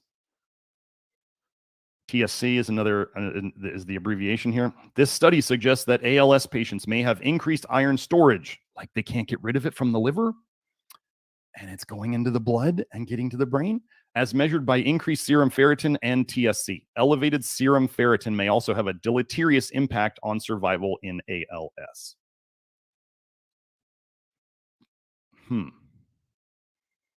One more. Serum ferritin. Wait, is this the? Yeah, serum ferritin is elevated in ALS patients. Do we have a pretty clear pattern here now? In both males and females, ferritin levels were higher in ALS patients versus healthy and disease controls. Pretty straightforward. So now, let's go to manganese. Now, manganese is something I've been talking about more recently. Some people think that manganese is like good for you and you should try to eat it. And then you start looking into the neurological disease in manganese, and manganese is a disaster. Let me just show you this search. Amyotrophic lateral sclerosis after exposure to manganese. Manganese-induced neurodegenerative diseases. ALS after exposure to manganese. Manganese toxicity. Let's go. Manganese and manganism. Parkinson's disease. Huntington's disease. And they mention ALS right here. The role of manganese dysregulation in neurological disease. Manganese exposure is a risk for brain atrophy. That was 10 entries.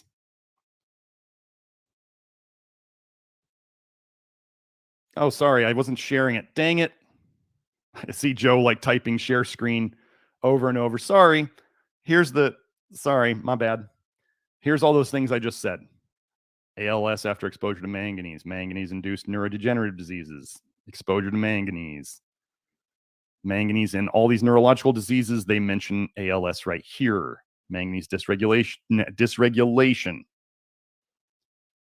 Manganese exposure has risk for brain atrophy. Manganese dysregulation in neurological stuff. Manganese in neurodegenerative diseases. Yeah, don't do this. Hey, wait, what if you were into taking a bunch of iron and taking a bunch of copper and taking a bunch of manganese? Is that associated with neurological disease? Hey, let's see. Copper toxicity, iron toxicity, and manganese toxicity in neuropsychiatric conditions. Notice how this is the gaslighting. They always start you out with their essential nutrients. Copper, manganese, and iron are vital elements required for the appropriate development and the general preservation of good health. And then they fellate it some more. They just keep, they keep, fellating it. And then finally, after a whole paragraph, they get into, God dang it. Here it is. Joe, I'm sorry. Did I share it? I did not. I see you, Joe. I'm trying to make this go faster. Oh yeah, the fellating. If you don't know what that is, you can look it up. First, they do a whole paragraph where they're talking about how wonderful it is. A whole paragraph worth. They got to tell you how wonderful it is before they're about to tell you how toxic it is. And then they start getting into the toxicity. An imbalance in the level of these metals weakens the structure, regulatory, and catalytic roles of different enzymes, proteins, receptors, and transporters, and is known to provoke the development of various neurological conditions through different mechanisms, such as via induction of oxidative stress, increased alpha-synuclein aggregation and fibril formation, and stimulation of microglial cells, thus resulting in inflammation and reduced production of metalloproteins. Seems important. In the present review, the authors focus on neurological disorders with psychiatric signs associated with copper excess, iron excess, manganese excess, and the diagnosis and potential treatment of such disorders. In our review, we describe diseases related to these metals, such as aceruloplasminemia. Didn't we just hear about that? Neuroferritinopathy. Didn't we just hear about that? Pantothenate kinase-associated neurodegeneration and other very rare classical NBIA forms, manganism, ADHD, the new trendy diagnosis. Copper, ADHD, manganese, ADHD, high ferritin, ADHD. Ephedrine encephalopathy, they have a bunch of genetic ones here. I didn't want to read those. Hepatic encephalopathy, this is inflammation of the brain due to the liver not doing its job. What are we talking about here, right? Hepatic means liver. Encephalopathy is a disease of the brain. Prion disease and prion-like disease, ALS, Huntington's disease, Friedreich's ataxia, and depression. Which neurological condition did they leave out, folks? Do you see how these are all connected? Do you see why I don't even also necessarily need to know somebody's problem to help them? Okay, let's keep going.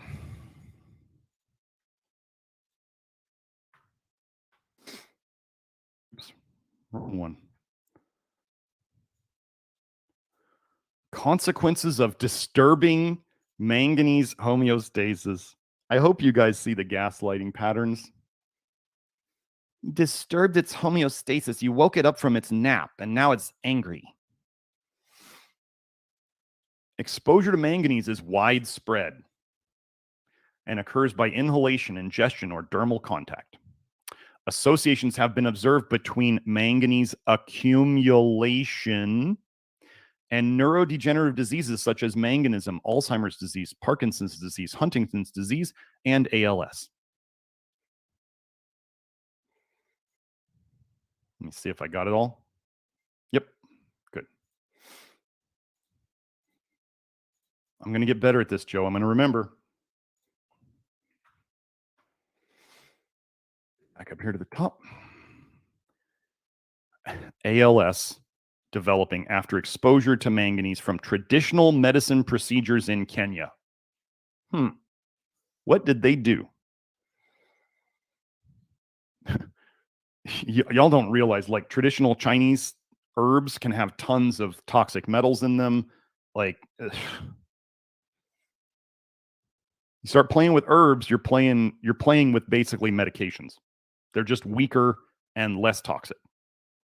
In this study, we present a patient who developed ALS after a traditional medical procedure in Kenya.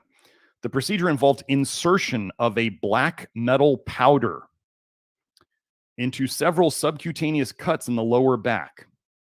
4 months later, general muscle weakness developed. Clinical and electrophysiological examinations detected widespread denervation consistent with ALS. Patient died less than a year after that.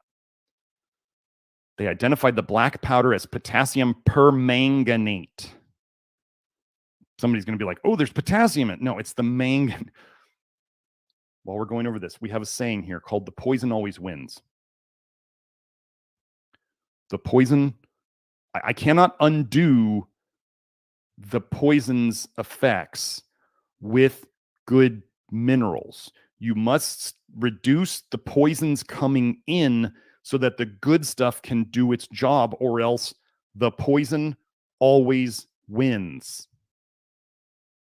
This is like people who want to do my stuff and they're like, well, I'm still going to take my vitamin D supplement. And I'm like, oh, okay. The poison always wins. A causative relationship between the systemic exposure to potassium permanganate and ALS development can be suspected, especially as manganese is a well-known neurotoxicant previously found to be elevated in CSF, cerebrospinal fluid, from ALS patients. Okay, so there's manganese. So do not try to emphasize manganese in your diet. Let me look and see if we got, okay. So now we've got aldehydes. Those of you who have followed me for a while understand that aldehydes are a big problem. Aldehydes are detoxed through aldehyde dehydrogenase and aldehyde oxidase. Both of those enzymes require molybdenum. Well, we're going to get into molybdenum in a little bit about how ALS mimics exactly the symptoms of molybdenum deficiency. Well, that's going to be weird, isn't it? Who's out there supplementing molybdenum carefully and with hair testing to track it? Not very many people other than me and Nathan, my other practitioner. So let's get into aldehydes. So one of the most damaging aldehydes, malondialdehyde. Here we go.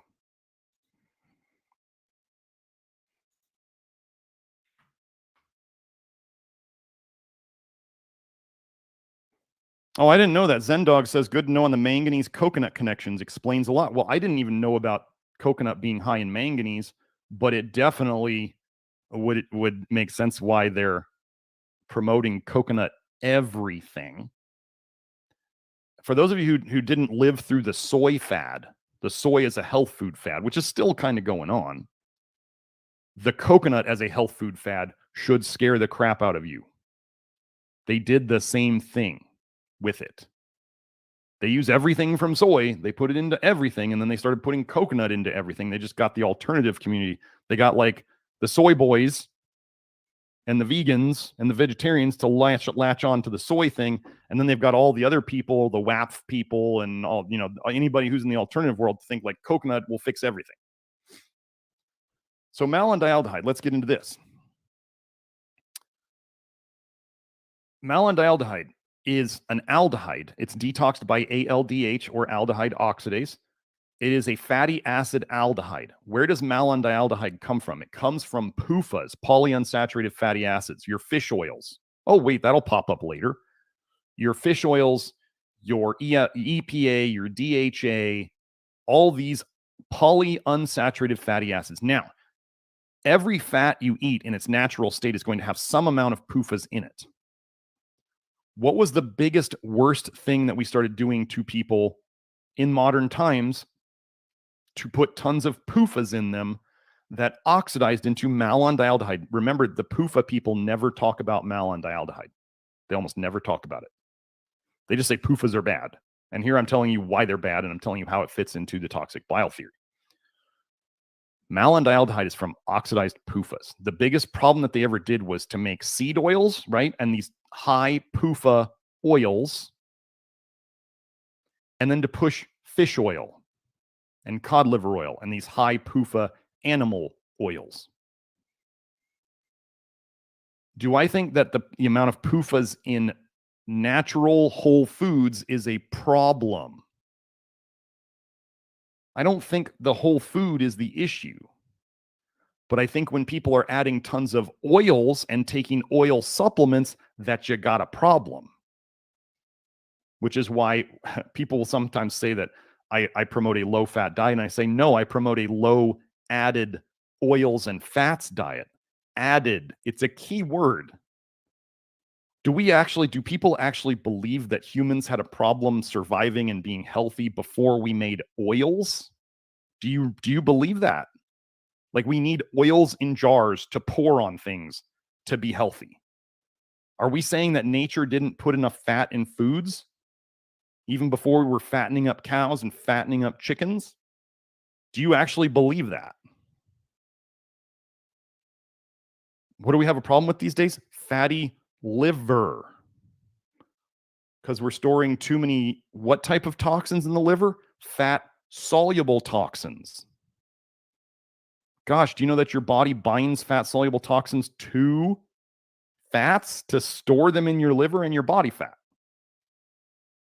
And everybody's out there pushing more and more fat, like fat's going to save the world.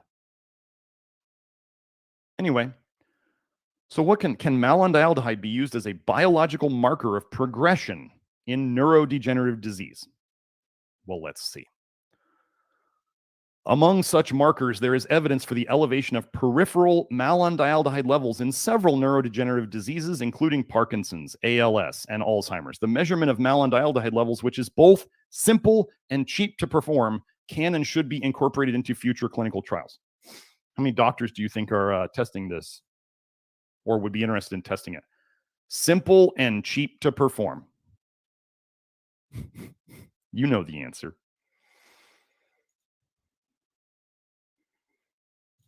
Okay, next one. Oh, let me make this smaller for Joe. Like Joe says, it makes the text look better. So I'm trying, Joe. I'm trying here. Here we go. Aberrations in oxidative stress markers in ALS, a systemic review and meta-analysis. This doesn't mean go and take a bunch of plant antioxidants. Don't do that. So let me find what I highlighted.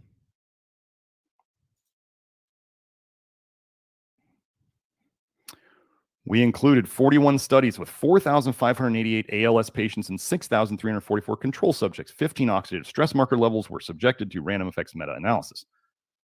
The results demonstrate that malondialdehyde levels, so they had other ones there too, were significantly increased in patients with ALS when compared with control subjects. Let me find the next one because I think it's way down there. Yeah, same thing. That was it. Okay, so I think we're good on that one. Oh, let me get the link.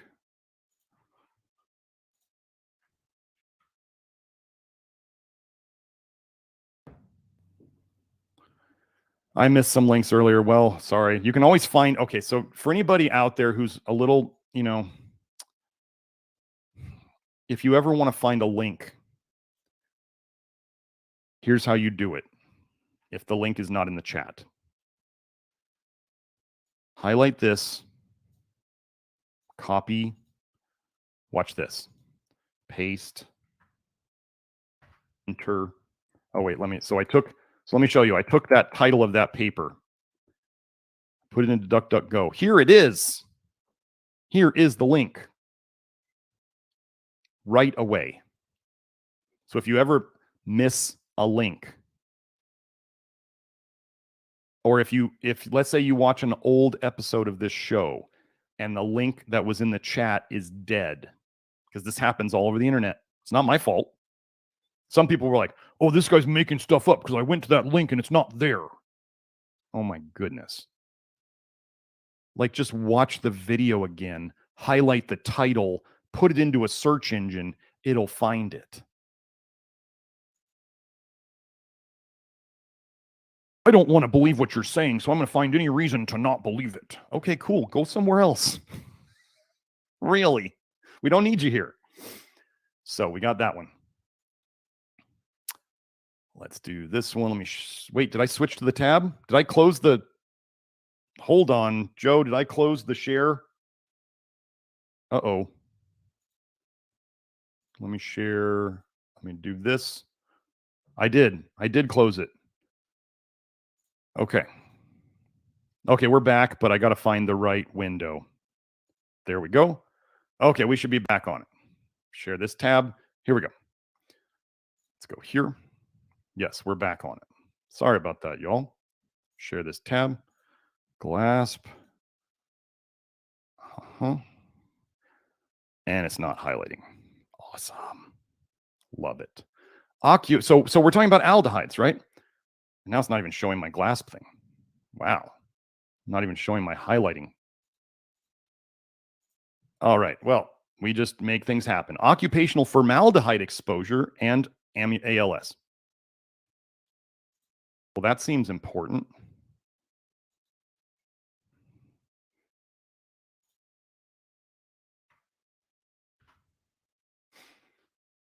Okay. There it is. Exposure to formaldehyde was associated with a 1.3-fold increased rate of ALS. This study suggests that formaldehyde exposure or employment in formaldehyde-exposed occupations is related to the risk of ALS. We talked about ALDH, and now I'm going to include aldehyde oxidase in there as being critical to detoxing. Aldehydes, do you know that every single one of your neurotransmitters in your brain that everybody likes to talk about boosting turns into an aldehyde? And then your brain has to detox that with your aldehyde dehydrogenase and your aldehyde oxidase. And if you don't clear it, you now have toxic aldehydes floating around in your brain. Exposure to formaldehyde increased ALS. Malondialdehyde levels could be used as a biomarker of ALS. We talk about ALDH all the time here. ALDH is connected to your bile production. The lower your ALDH, the less your bile is going to be made, which means you are not detoxing, which means you are storing more toxins in the blood, and the bile that is coming out is probably leaking into your system more and will cause you more problems once the dam breaks. This is how a lot of medications improve people.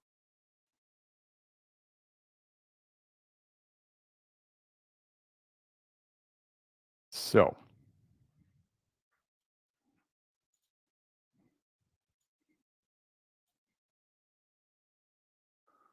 wait, is there more on? Wait. There we go. Is there more on this?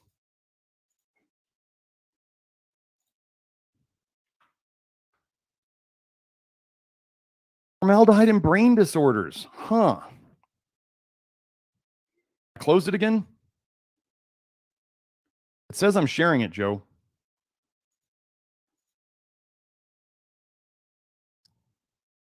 Okay, we're good. Okay. So we got a connection here.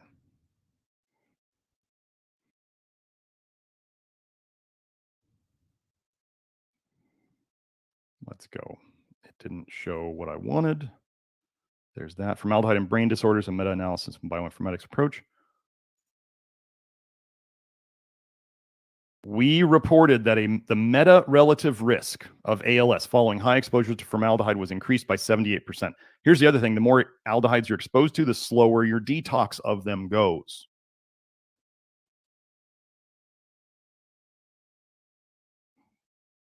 Aaron, if you want to find more evidence of what I say, I would suggest you watch the other live streams. I don't have time to go back and explain it all here again. We are moving this process forward. I have 137 live streams that you are welcome to go watch, all for free. Similarly, the meta-RR for brain cancer, which is cancer is a toxicity state. Cancer tissues are particularly high in ALDH. You can go look it up. Cancer tissues are also particularly high in copper. Cancer is toxicity storage tissue. Weird that brain cancer is increased by 71% when we're exposed to too many formaldehydes, or too much formaldehyde among highly exposed individuals. So you could do it with just one toxin. You understand? You just need, so this is why some people out there will say, they'll claim that, wow, I avoided copper and my problem went away, or I avoided manganese and my problem went away. They got lucky and they picked the right one. Does that work for everybody? No.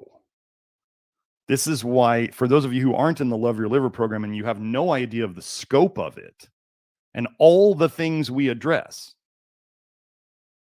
and you think, oh, Dr. Smith just does vitamin A. No, I'm sorry. You're missing out. Avoiding vitamin A would help you, but that's far from the only thing we talk about. That's it. Okay, that's it on this one. And let's just go and find one more aldehyde that is associated with neurodegenerative diseases.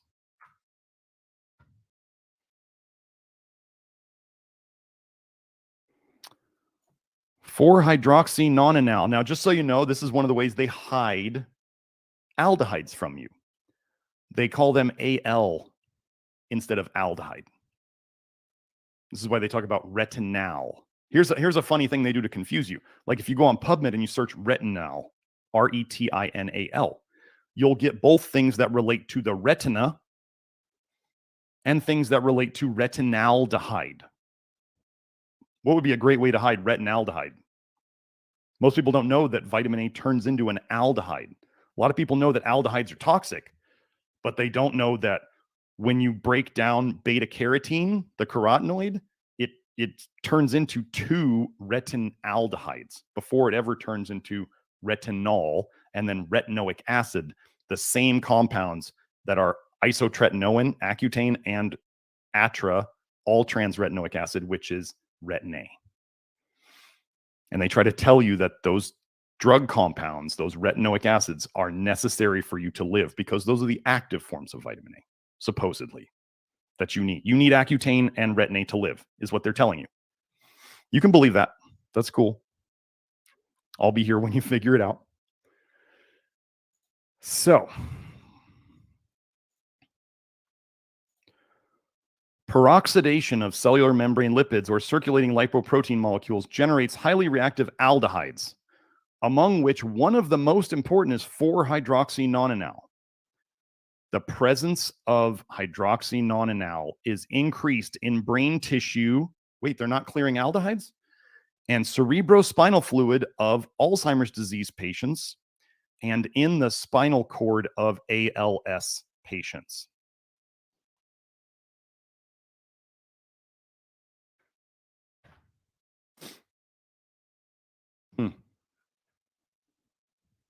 I think that was it on this one.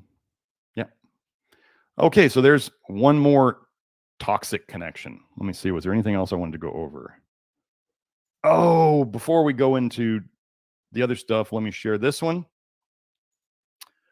This is something. Oh, we got to go over the eels too. Yeah, we got to go over vitamin A. This is going to be a long one today. Sorry. Inner circle people. Sorry. Okay. Now, for those of you who haven't seen it, Joe, this is where you're going to want to show the EMF link for the live stream. I did a live stream on how copper toxicity is connected to EMF sensitivity because copper is superconductive. I'm not saying a superconductor. I'm saying it's higher in conductivity than other things. And zinc is lower in conductivity than copper. And so they're actually kind of funny. The resistance and the conductivity factors for zinc and copper are almost exactly the opposite. The conductivity and the resistance. I can pull up that chart sometime. Maybe I'll do it. But anyway, copper makes you more conductive. It makes you more electric. Okay. And I'm saying copper toxicity, I've already shown, is connected to ALS. Now, iron is the most magnetic mineral that we're exposed to. EMF, electromagnetic frequency or electromagnetic fields, right? If you are too magnetic and too conductive or too electric, it's going to affect you more. So now I want you to think about this. We just showed that there's high iron and that there's high copper in ALS and Lou Gehrig's disease. So what happens when you start running a current through people, through their nervous system?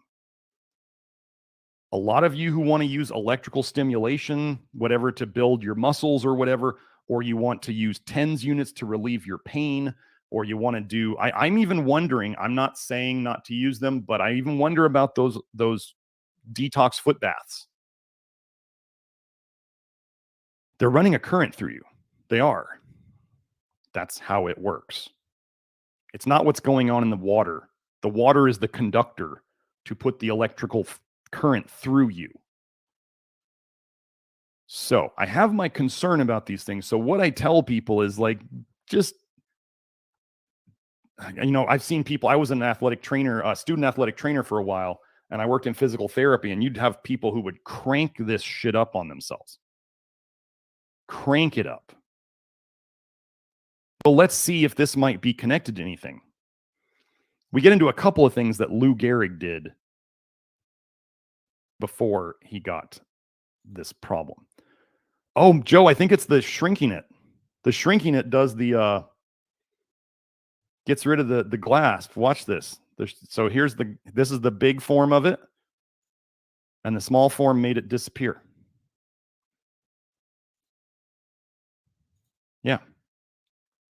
That's it. Solving another mystery. That's what I do all day, right? That's why I'm the detective. So ALS, Lou Gehrig's disease. This is a medical hypothesis paper. A medical hypothesis. They're theorizing. Okay. Is caused by electric currents applied to or induced in the body. It is an iatrogenic, or as in medicine caused, disease of athletes caused by the use of electrotherapy devices. Now, is ALS showing up in more people than just athletes now? Yes, this was 2010. We're 14 years later. ALS is showing up all over the place, and not just in athletes. But do you understand the connection I just showed you between the iron and the copper, and how this could make somebody more electric? And I'm going to tell you that vitamin A, which I'm going to show you is a problem with this. Vitamin A increases the iron load in the body, and it increases the copper load in the body. And then I'm going to show you how vitamin A is connected to ALS, and how Lou Gehrig ate a lot of vitamin A foods. So this one, but I wanted to show you, let me see if we have the references down here. No, not there. Okay.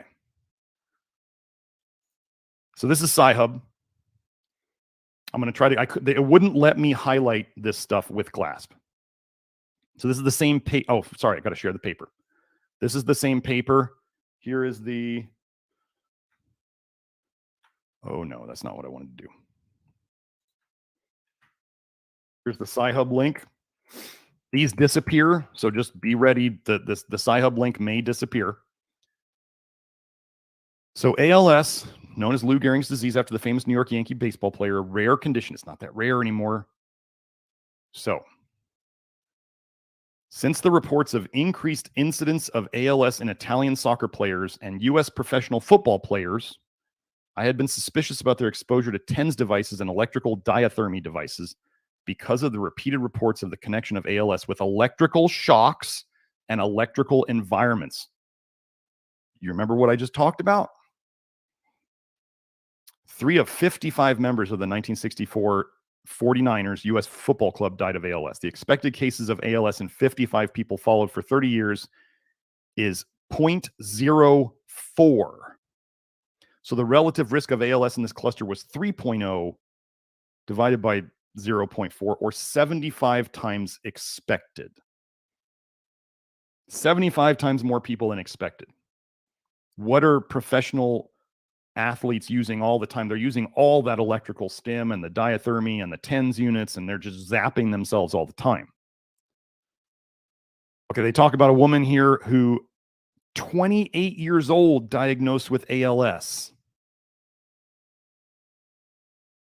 This guy contacted her about her use of TENS.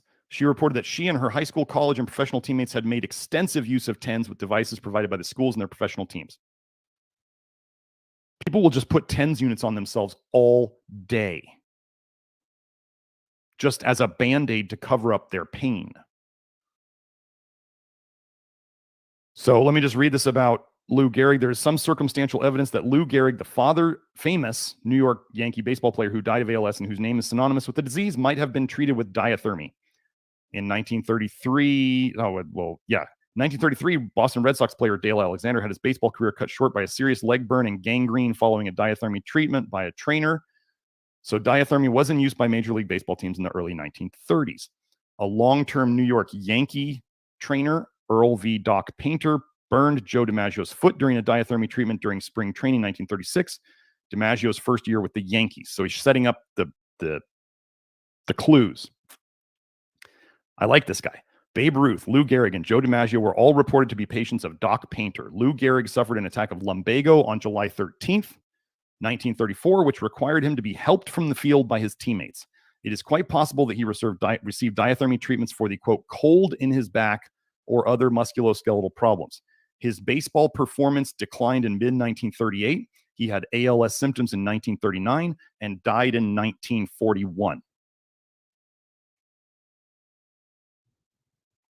Bob Waters, one of the 3 members of the 1964 San Francisco 49ers professional football team who died of ALS, reported being treated for many hours with diathermy in the team's training room. At least a dozen U.S. and Canadian professional football players have died of ALS. I hypothesize that sporadic ALS is caused by exogenous, from outside, electrical currents induced in or applied to the body. Since most cases of ALS have no obvious connection to electrical shock or electrical therapy, most non-familial cases must have had currents induced in their bodies by working or living in environments with strong EMFs. In addition to TENS and diathermy exposure, electroconvulsive shock therapy, this is for you, John Dickinson, I saw your question. Electroconvulsive shock therapy and electrosurgery may also generate electric currents in patients.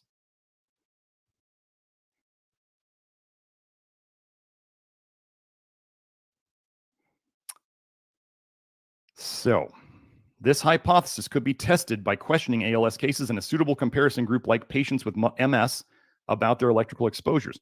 Questions should include history of lightning strike, electric shock, TENS use, shortwave or microwave diathermy treatment, microwave, electroconvulsive shock therapy, electrosurgery, and residential, occupational, or hobby exposure to EMFs. That's everyone, including use of electrical devices like cell phones, laptop computers, electric power tools, and electric hair dryers. All new patients with ALS should have their residential and work environments measured for EMFs, including as much of the non-ionizing electromagnetic spectrum as possible. The higher frequencies are more likely to induce currents in the body since the induced currents are proportional to frequency. The residential and work environments of ALS cases should have higher levels of EMS than the comparison cases. If this hypothesis is correct, the iatrogenic or medicine-caused cases of ALS could be prevented. So now you definitely want to watch the EMF episode.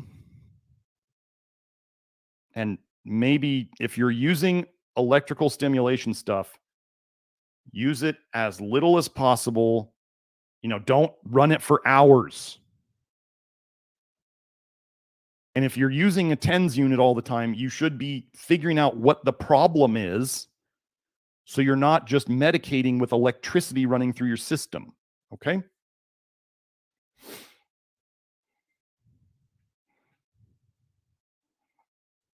So we got that. Since we're still figuring out the toxins, now we get into vitamin A. Some people might be like, well, why didn't you get into vitamin A earlier? Well, I do as best I can. There's so many toxins to talk about. Association between vitamins and ALS, a center-based survey in mainland China. Did I just put this one up? Yes, I did. Let's see. So vitamin E, tocopherol, and tocotrienol are alcohols, just like retinol. And alcohols are broken down or detoxed into aldehydes. Okay? As a result, we found that higher vitamin A and E levels and lower vitamin B2, B9, and C levels were in patients with ALS compared to healthy controls. So, Joe, if you can show the scurvy episode of the live stream so that people can watch that. Let me tell you something, folks. Scurvy is vitamin A toxicity. So when you're looking at this, what they're saying here, higher vitamin A and E and lower vitamin C levels, that's what vitamin A toxicity does. If you decide to do anything with vitamin C, do not high dose vitamin C. I do not care what other people are saying on the internet. It does not work. It shuts down your ALDH. It shuts down your bile production. This is how high-dose vitamin C seems to fix problems. It shuts down the bile, which means you don't leak bile into your system and you feel better while you have slow detox. And this is why when people stop high-dose vitamin C, they often get what's called rebound scurvy, which is where they feel the same crap again because their bile has now been re-unleashed. And the whole time they were doing the high-dose vitamin C, they were storing more toxins because they were not getting rid of them. If you choose to mess around with vitamin C while you are trying to detox vitamin A, keep it under 100 milligrams of supplement a day. Yes, that's a very small dose. If you want to do the juice of a lemon in a day, Joe has posted the scurvy thing. Grant Genereux also did a article on scurvy. Scurvy doesn't happen to people who are low on vitamin A. Do you know that today, as I'm saying, vitamin A toxicity is an epidemic and it's going up? They're saying that scurvy is reappearing in normal people in the UK. Scurvy's coming back because vitamin A toxicity is getting worse and worse and worse. So it all fits when you know what you're looking for. So high vitamin A and E levels and low vitamin B2, B9, and C levels were associated with an increased risk of ALS. In addition, serum vitamin C was lower in early onset ALS patients compared to those in late onset ALS patients. Okay. Now, this is actually, this next post is from Grant's forum. Grant sent this to me in an email a long time ago. So first, you must remember how I just said scurvy is from vitamin A toxicity. Vitamin C deficiency is vitamin A toxicity.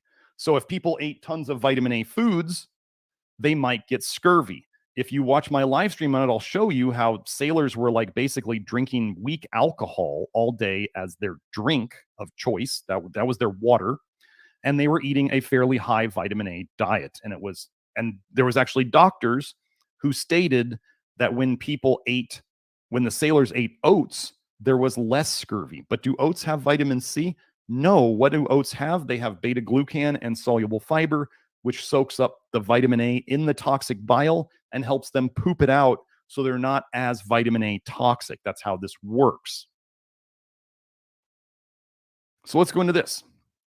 The Crusades, however, provide an example of one written account of scurvy during the 13th century.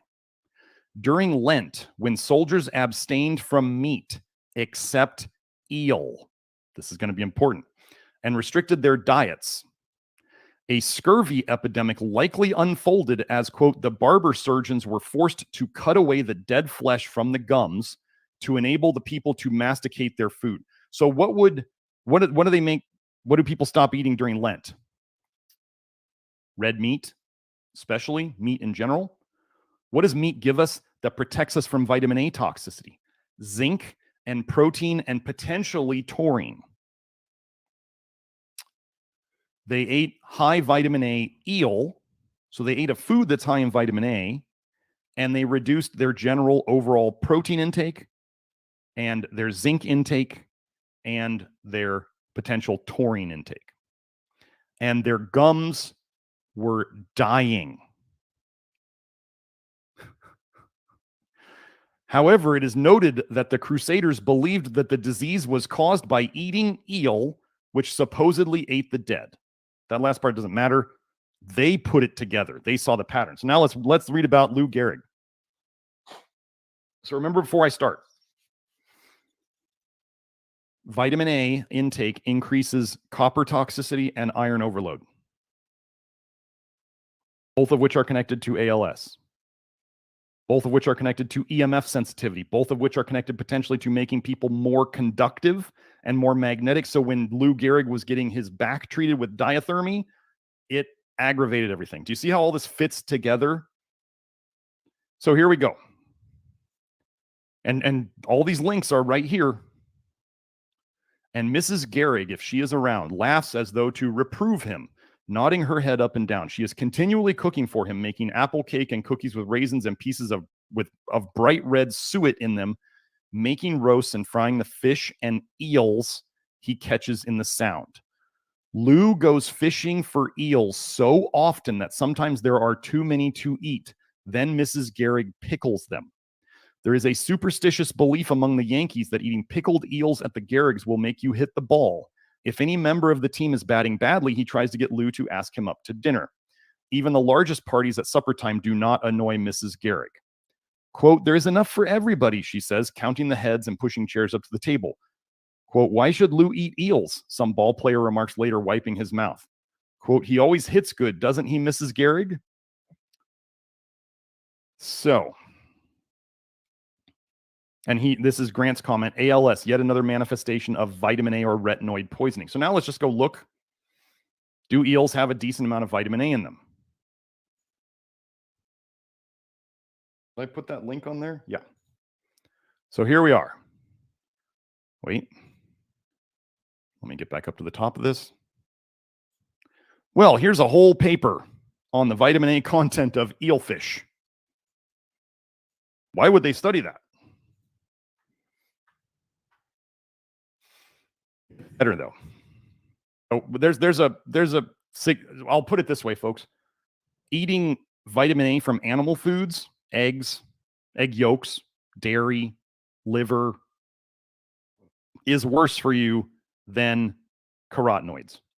Your body can postpone the breakdown of carotenoids. This is why people turn orange if they eat too many of them. You can store it in your skin so it doesn't go right to your liver. So carotenoids are less toxic than retinoids, but your body has to turn carotenoids into retinoids eventually to get rid of them. So just think of it as carotenoids are a bit more of a slow burn. That's it. You're still going to get burned. It's just a slow burn.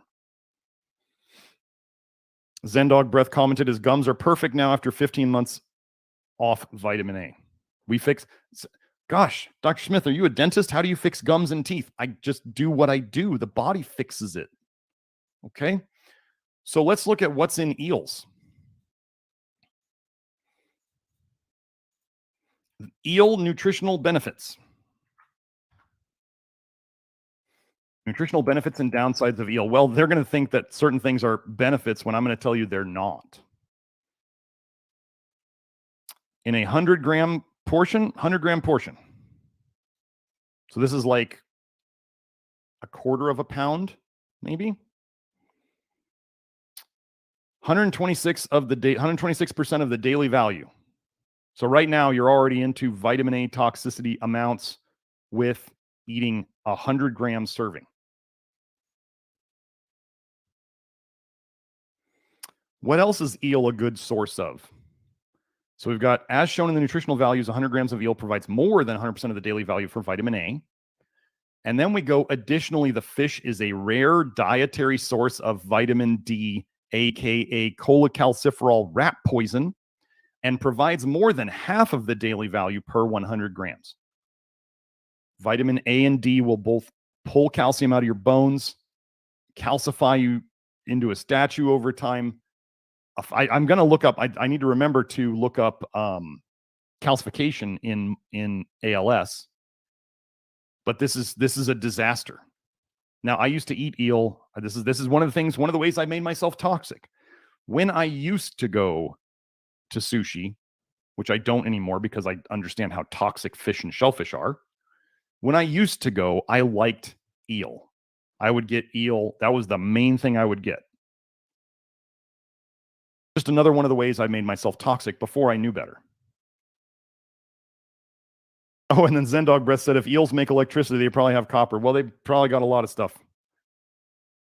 They are, one of the things I think about in the laws of Leviticus about the especially the fish is the ones that don't have scales. Some people say that scales are a method that fish, it's a built-in part of a fish's detox mechanism. And so you don't want to eat the fish that don't have scales because they can't detox well through their skin. Same thing is said about pigs. Pigs supposedly can't detox through their skin. And so we don't want to eat things that have terrible detox mechanisms. That's all theory. So we're going over vitamin A. So we have here more vitamin A and E we have here more vitamin A and E in ALS people. We have this connection between Lou Gehrig eating lots of eels and potentially doing electrical stimulation, diathermy, that kind of stuff. Okay. Then we know that eels have a lot of vitamin A. They're even studying it. Eels have vitamin D and vitamin A. Now, I'm going to go into something here that some people have a hard time wrapping their head around, especially if they're new to this work, is that with the duration paradox, which is short-term poisons can be used in studies and they make things look good. And long-term, they are a disaster. And they do this all the time with neurological conditions. They try to do it with Alzheimer's. There was like 20 papers talking about how retinoic acid, like all trans-retinoic acid, retin-A, or even Accutane, isotretinoin, could theoretically be used to help Alzheimer's. There was like 20 papers on it. Have they ever used it? No, they did studies on it, but those studies were never published. What does that tell you? The study didn't come out the way they wanted it to, and it made things worse. That's exactly what happened. That's why they've never used it. So I'm going to show you a duration paradox type study. The duration paradox is things can look good in the short term and look terrible and be terrible in the long term. Okay? It's like the honeymoon effect. It wears off. And here's where they sell you on all trans-retinoic acid, or retin-A, exerts neuroprotective effects in ALS mice. I'm going to tell you that vitamin A, what it does is it slows down your bile production. So you make less bile. So if you are leaking bile, oh, sorry, here it is. If you are leaking bile, it doesn't come out. This is how they get short-term benefits. But the whole time you're storing more toxicity, and eventually the dam's going to break. Let me see. Let me see if I marked anything else in this. Nope, I just wanted to show you the title. They'll never come out with treating ALS with retinoic acid. If they do, it will be a disaster. Long term. We always look long term. And let's go to this last one. Oh, this is a fun one. So before we get into this one, you need to know that whenever you see retinoic acid binding protein or retinol binding protein, these are proteins your body makes to protect you against vitamin A. All of science will be like, oh, these are the neat little proteins your body makes to escort the vitamin A around your body and take it to where it needs to be. No, it's a binding protein that is attached to a toxin to protect you more from the toxin as it floats around your system. Because your body knows that some of it's probably going to leak and it better protect you from it. And these proteins can lose their grasp on these toxins, and then you have free retinol floating around, or free retinoic acid, which is what does the most damage. So remember how I told you signaling, when you see signaling, it's gaslighting for toxicity? Here we go. Retinoid signaling alterations in ALS. Let me just find this real quick. Evidence from both human and animal studies indicates that expression of retinoid signaling genes is altered in ALS and may contribute to motor neuron loss. Expression of retinoid signaling genes. Pay attention. In sporadic ALS, the cytoplasmic binding protein that facilitates nuclear translocation of retinoic acid, cellular retinoic acid binding protein, the protective protein, binding protein, was localized to the nucleus, and retinoic acid receptor beta was significantly increased in motor neuron nuclei when compared to either familial ALS patients or non-neurologic disease control. There was more of, okay, would your body make cellular retinoic acid binding protein if there wasn't retinoic acid around? Do you think? Like, you know how people, when they live in a safe neighborhood, they leave their door open because they don't have to protect themselves from anything? Do you understand that your body would not make cellular retinoic acid binding protein, CRABP, unless there was retinoic acid around? And if they find more CRABP in the cells of ALS, it means there was more retinoic acid there causing the damage. And then we see more vitamin A associated with it. It's all connecting. The protection, the body's trying to protect itself. Let me see if there was anything else in here.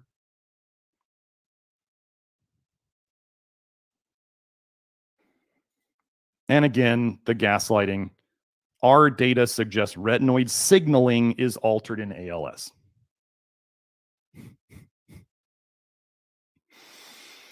So let's go into the things, the nutrients that you need.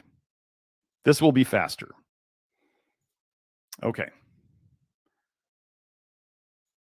Dietary intake and zinc status in ALS patients. Zinc is something that protects you against copper. There we go. Sorry, Joe, I got it. Zinc protects you against copper. Zinc protects you against vitamin A. You need zinc to make retinoic acid binding protein and retinol binding protein to protect you against vitamin A. So if vitamin A was related to ALS and too much vitamin A was part of the cause of it, and so same with copper, and people didn't eat enough zinc, which is the antagonist of copper, we would expect more ALS, right? So what do we find?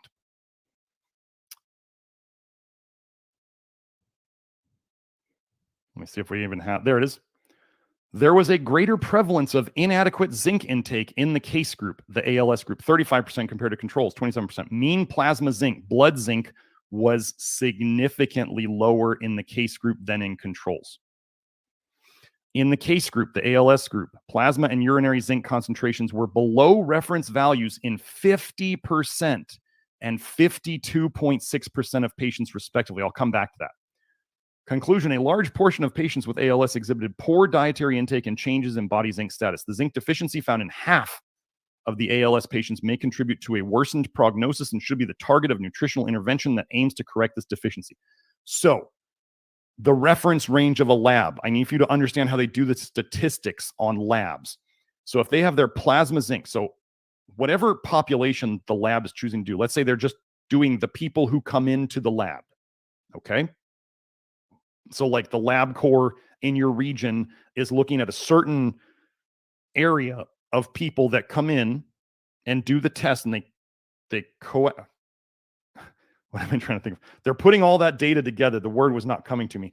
They're putting all that data together, and they're going to, so first thing you need to know, they don't care about who's healthy and who's not. They're not passing judgments on that at all. They don't care whether you have a disease or whether you're perfectly healthy coming into your blood. They're going to run all the blood numbers like the plasma zinc. So they've got 100% of their numbers. How do they figure out the reference range? This is really important. They take the 2.5% of the highest people and they take the 2.5% of the lowest people, and they say these people are high and these people are low. This is how they do it. So who's usually going to labs? Well people or sick people? Sick people, right?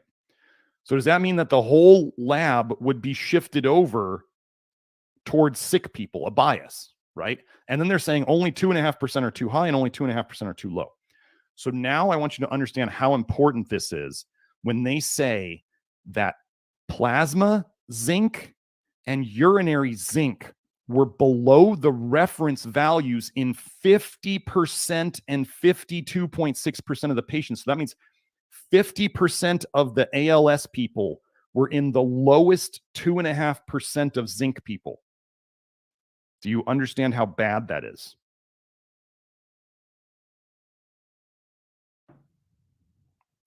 And then you've got people out there, the pro-copper people, saying that to be scared of zinc supplements. It's, oh my God, oh no. Yeah, you can take too much zinc. I give direction as to how not to be stupid with zinc. And can zinc, if you're really toxic, make you feel worse in the beginning? Sure. Absolutely. I don't deny that. Can people take so much zinc that they get zinc toxicity? Sure. Excuse me. So yeah, I'm not denying any of that. How about getting the right amount of zinc? What could that do for somebody? Oh my gosh. Imagine that. Imagine testing. Thank you, Zendog. So now, if we see that intake is low,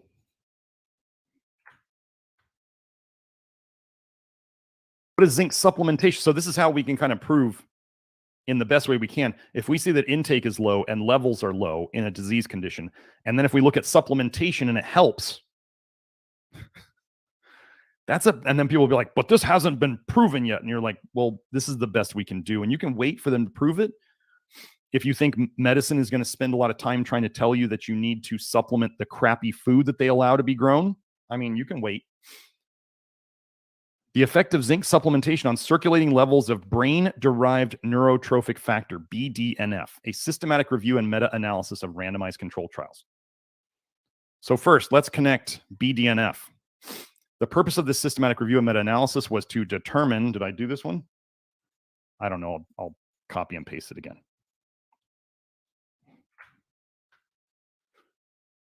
Determine the zinc supplementation effect on BDNF and zinc levels in published randomized controlled trials.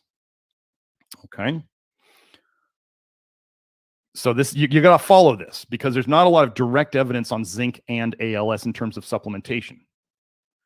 Compared with placebo, zinc supplementation significantly enhanced circulating levels of BDNF. Okay. Our results propose that zinc supplementation can increase the circulating levels of BDNF and zinc. Okay. Let me just, we're putting these all together here. Decreased BDNF expression, which goes along with low zinc, has been reported in Alzheimer's disease, Parkinson's disease, dementias, MS, and ALS. So zinc raised BDNF, and BDNF is known to be low in these neurodegenerative disorders. And then we see high copper and high vitamin A and high manganese. Zinc is also a manganese antagonist. So let's keep going. Zinc indications in brain disorders.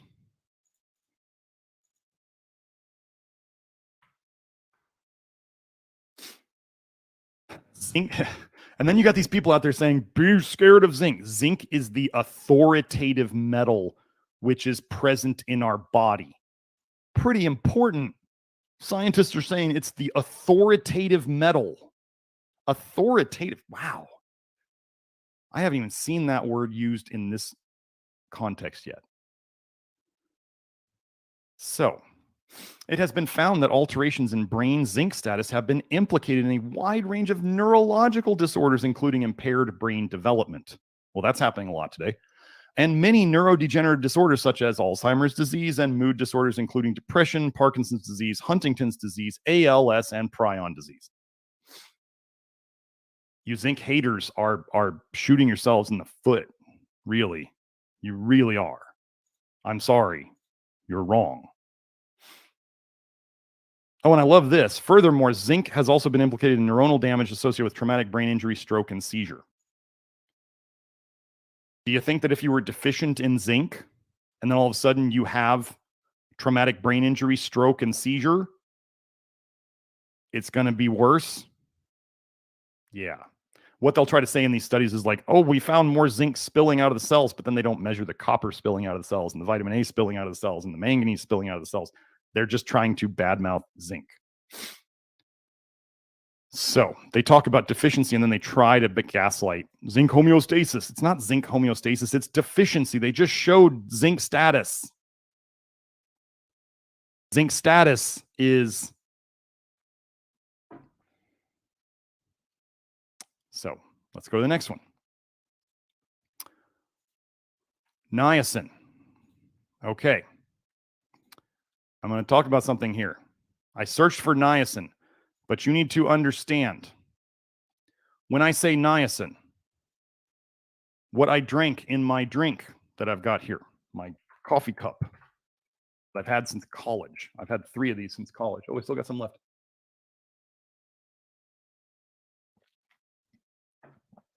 When I say niacin, I mean flush niacin or nicotinic acid.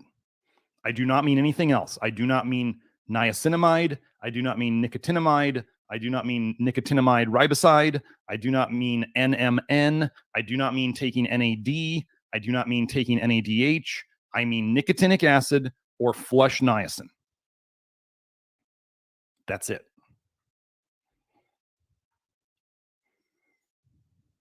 So let's go into this now. So in the research, they tend to glom them all together.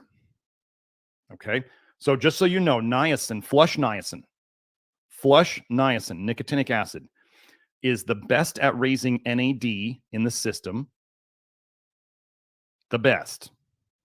Even with all these expensive ones out there, flush niacin or nicotinic acid is the best one. And it's the one that they will tend to leave out of studies the most, and they don't put it in supplements. They don't put it in multivitamins. They don't put it in fortified foods. They put niacinamide in there. Niacinamide, nicotinamide, is toxic. And for those of you who have heard about the new heart study where they're coming out and they're saying higher levels of niacin intake are associated with more heart disease, they mean niacinamide. And Kelsey and I, Kelsey Kenny, are going to do a video this week, hopefully, our plan is this week, about the smear campaign about niacin that they just did on heart disease and niacin. And they completely, when you know the breakdown of it, the metabolic breakdown of niacinamide, the waste products that study showed are completely from niacinamide or nicotinamide. They have nothing to do with flesh niacin. It goes down a totally different pathway. The priest handler, as we'll go into. So let's get into this. Here we will overview the available, and niacin, nicotinic acid, flesh niacin. It is not a B vitamin. It is an amino acid. It is derived from tryptophan. Do not put nicotinic acid in the same category as the other B vitamins. Don't. I don't even call it a B vitamin anymore. The only thing I talk about the B vitamins is their antidotes for other toxicities. Like, how does B1 help? B1 binds to aldehydes. I need to do an episode on that. Okay. Here we will overview available literature data on the neuroprotective role of niacin and its derivatives, especially focusing on its involvement in neurodegenerative diseases, Alzheimer's, Parkinson's, and Huntington's, as well as in other neuropathological conditions, ischemic and traumatic injuries, headache, and psychiatric disorders. So they didn't mention ALS specifically, but we will get there. So let me just see. Let's go. Let me find what I marked. Oh, that was it. So we're just connecting niacin to nervous system disorders here. Okay. Now we go into, this one's finally working, right? Preclinical and clinical evidence of NAD. NAD is, okay, so here's what we got to do. NAD is part of the energy. This is the simplest way I'm going to put it. NAD is part of the energy system you need to run your detox systems, particularly ALDH. You need NAD as the energy to run your detox system, especially ALDH. We talked about aldehydes. Those are detoxed by NADH. So does it make sense if you have too many aldehydes or you don't have enough energy to run your detox system, as in flesh niacin or nicotinic acid, that you'll build up too many aldehydes? And what did we connect aldehydes to? Well, ALS. So what do we got here? Preclinical and clinical evidence of NAD plus precursors. Nicotinic acid, flesh niacin is the best one and the cheapest one in health, disease, and aging. Let me find what I marked in here. Furthermore, reduced NAD and or impairment of the NAD synthetic pathways, the body making them is what they mean, have been reported in Alzheimer's disease and other common neurodegenerative diseases such as Parkinson's disease, Huntington's disease, and ALS. Interestingly, impairment of the NAD mitophagy axis is likely a common cause / risk factor of these diseases. Did I have anything else in this one? Nope, that's it for this one. Okay, so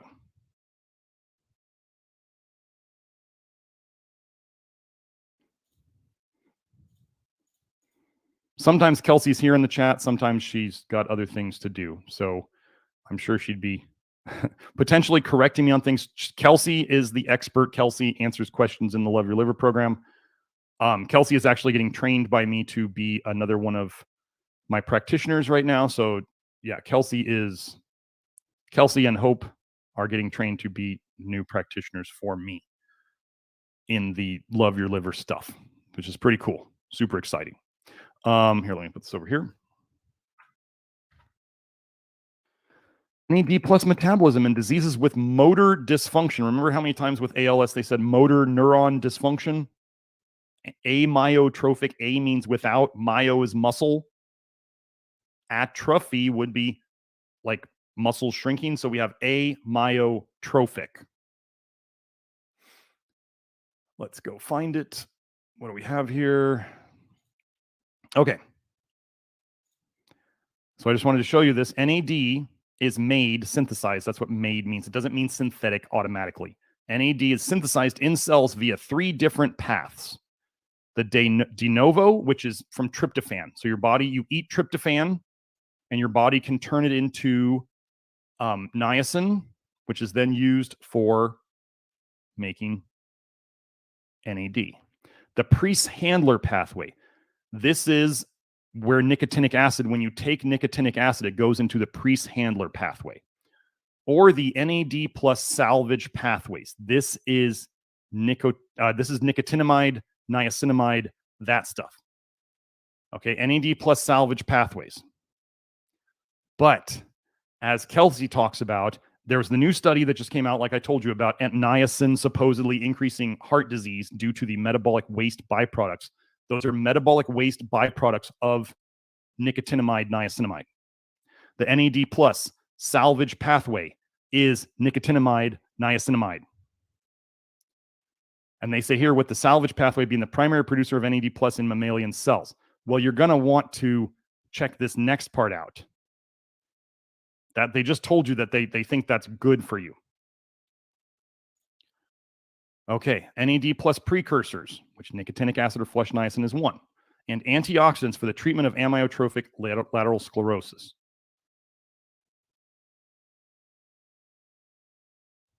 Okay.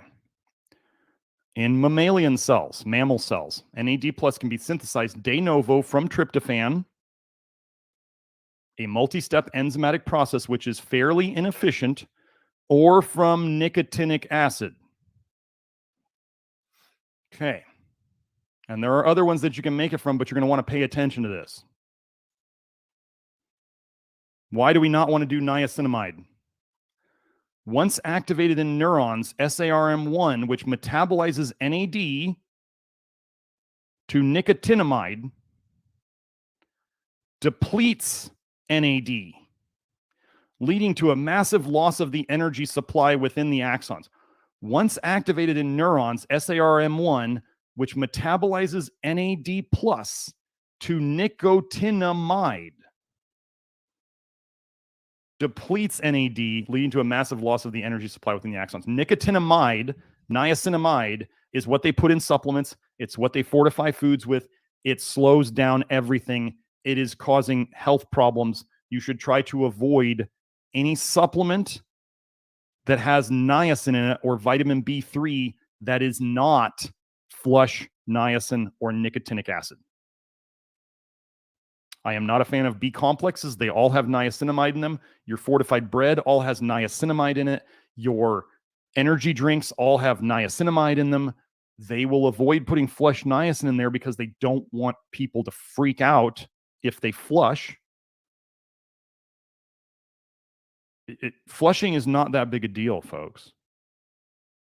It's not that scary, and it's actually an accelerated detox process. I went over this several live streams ago. It is a vitamin A detox process in the skin happening very quickly. And detox is not always pleasant, but as you go, as you do it, you should be getting better, not worse. We've talked about this a bunch before. So, nicotinamide, niacinamide is not good for you. We don't need to put more of it in. Okay, it's part of the whole pathway, but don't add it. And we have detailed instructions about how to use flush niacin or nicotinic acid, the same thing, with buffering instructions, with binding instructions like charcoal, all written by Kelsey Kenny in the Love Your Liver program. So if you hear me here and you decide to start supplementing a bunch of flush niacin or nicotinic acid and you cause yourself problems because you won't spend the $99 for a year worth of membership in the Love Your Liver program, and you cause yourself problems, I'm not taking any responsibility for that because I give instructions.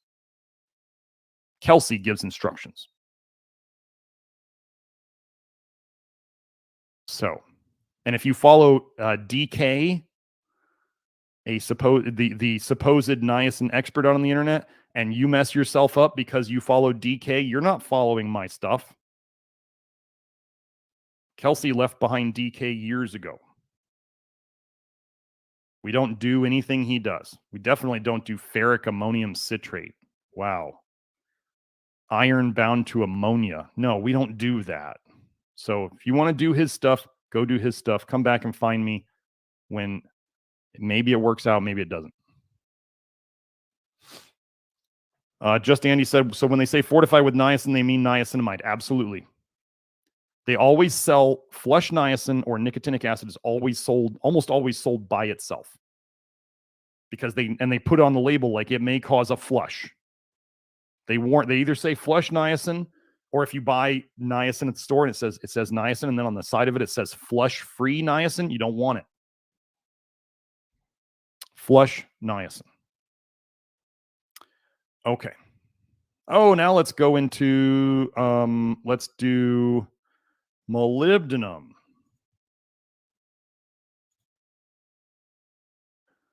This is going to be super fun. So almost nobody out there supplements molybdenum right.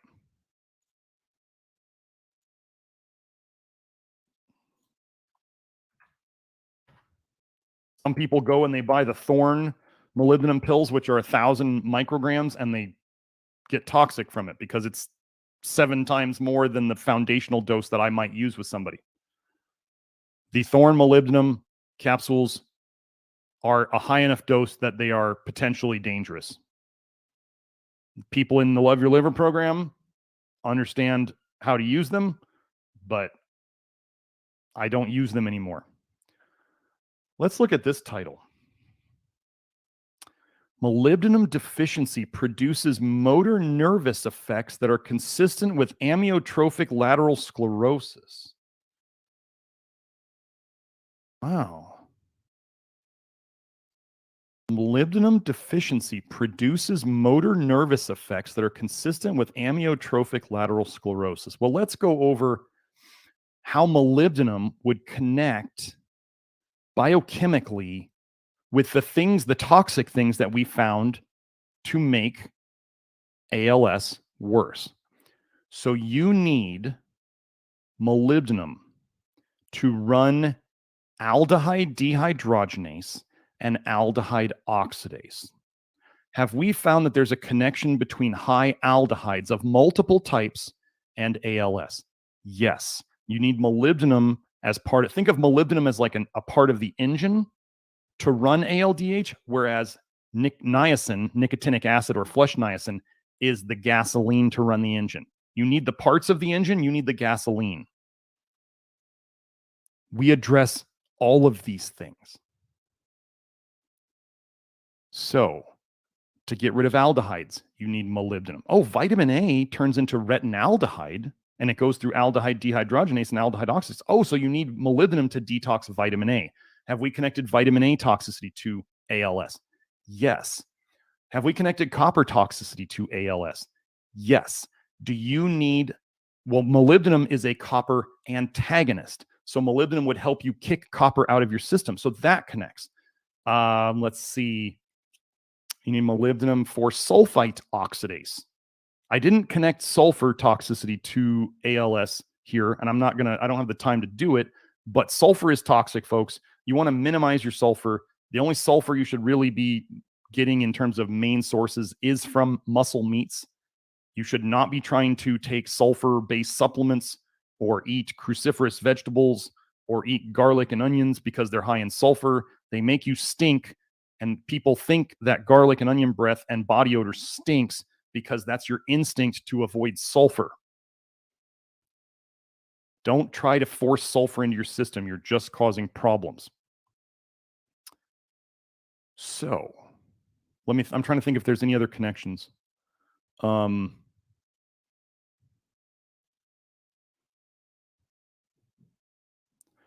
I think that's the main connections. So we have, those are pretty big connections though. So let's go see what else I marked on this.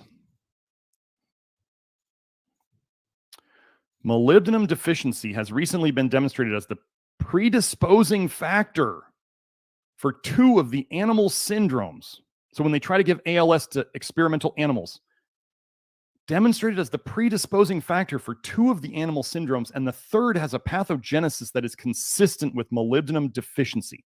this raises the possibility that molybdenum deficiency is the predisposing factor for spinal cord ALS, if we're going by the SC. Okay. People try to put me in a box as just vitamin A. Nope. So now let's go to magnesium, because we do talk a lot about magnesium. Oh, well, we got a lot of stuff marked in this one, because this is the only magnesium paper. Oh, wait, no, that's. Nope. Let's do this. I forgot to highlight the thing. Okay. We love magnesium. If you haven't seen, Joe, you may want to show my my live stream on topical magnesium. We make a great magnesium lotion. I consider topical magnesium or transdermal magnesium the type of magnesium you absorb through your skin to be 10 times as effective at raising magnesium levels than pill magnesium or food magnesium. And this is another one of the 6 minerals that we focus on in this whole process. So here we go. A low magnesium intake has been suggested to be associated with ALS in pathological and case control studies. We have anything else on this? One possible risk factor for ALS is a low magnesium intake, which has been suspected since the 1970s, when low levels of magnesium and calcium were found in the soil in areas with a high ALS incidence. Since then, a lower magnesium content in bones and ligaments have been found in post-mortem after-death analysis of ALS patients compared to controls, and a high magnesium intake has been reported to be modestly associated with a lower risk of ALS in a case control study. That's enough for me. Take your magnesium. Buy my magnesium lotion. It's amazing. But I have a whole video here on my YouTube going over all the different topical approaches with magnesium, and then there's even more inside the Love Your Liver program.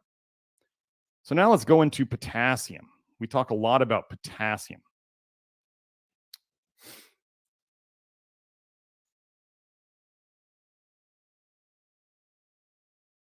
Put this link in there. This is what I do each week, folks. I go over different diseases and I show how they all have these exact same, I mean, not the exact same patterns. Actually, funny thing, I almost never find research on molybdenum in a lot of diseases. And today, that molybdenum study came up and I was like, wow, here it is. I'm so glad I looked for it today, because sometimes I don't even look. Now, let me tell you something. There's something interesting about selenium and ALS.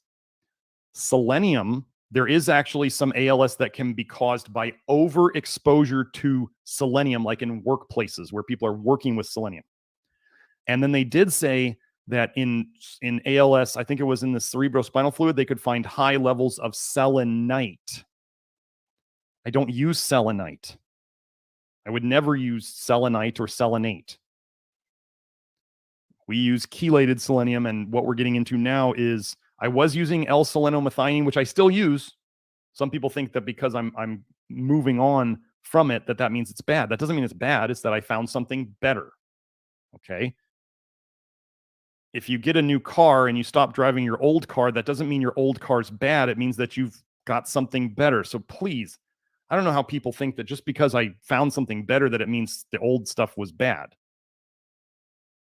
But we're going to start using selenium glycinate. You can get selenium glycinate from Kelsey's Etsy store, Turanian Treasures. Joe, if you know the link for her Etsy store, if you want to put it up, that'd be awesome. But yeah, Kelsey Kenny, you can find her on Etsy at Turanian, Terrainian, next word, treasures. And she has all sorts of cool stuff. She just sent me a whole big care package of all of her things that she's been working on to try. Super excited to do that. So yeah, so we put the link in the chat. Did I put this one up? I don't remember if I put this link up. So potassium homeostasis. So somebody's going to be like, but you said homeostasis was a problem. Let's go over this. Oh, first of all, I want to say this. So copper toxicity depletes potassium. Vitamin D supplements deplete potassium. Vitamin A toxicity blocks potassium channels. Let me repeat that again. Vitamin A toxicity blocks potassium channels. So when we get into this, you're going to see some patterns. Hopefully you'll recognize it from what I'm telling you. Likewise, abnormal, well, I can't see it. Abnormal, let me see. Abnormalities in potassium channels, like blockages, have been reported in neurodegenerative diseases, including amyotrophic lateral sclerosis, a lethal neurodegenerative disease commonly called Lou Gehrig's disease, and Parkinson's. So, wow, they're finding problems with the potassium channels. And I'm telling you, toxicity causes problems in potassium channels. This is wild. It's like the toxicity is causing what looks like a deficiency. I have a huge section on potassium supplementation in the Love Your Liver program. Potassium channel abnormalities are consistent with early axon degeneration of motor axons in this mouse model of ALS. Potassium channel abnormalities, you don't say.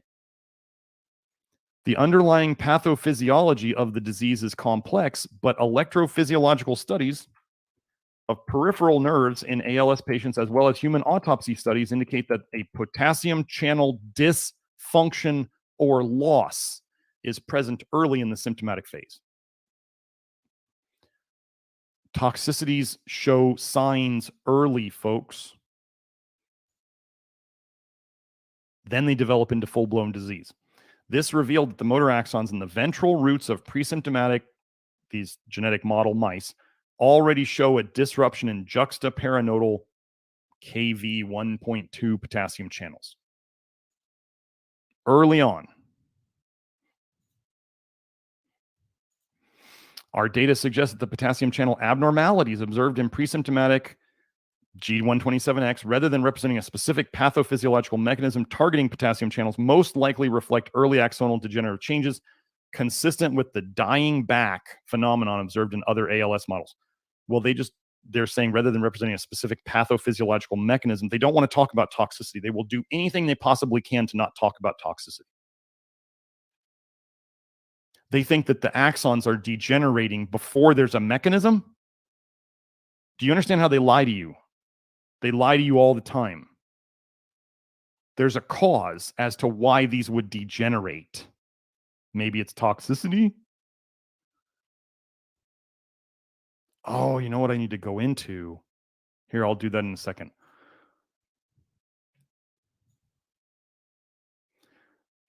Voltage-gated potassium channel antibodies in amyotrophic lateral sclerosis. So antibodies are something your body makes to protect you from poisons. So when you see autoimmune saying, I have high antibodies, or when you see viruses having high antibodies, they are telling you that those conditions are caused by toxicity, and the body is making proteins called antibodies to bind to them to protect you from them. Weird that there would be voltage-gated potassium channel antibodies in ALS. If it's, is it a toxicity condition? Yes.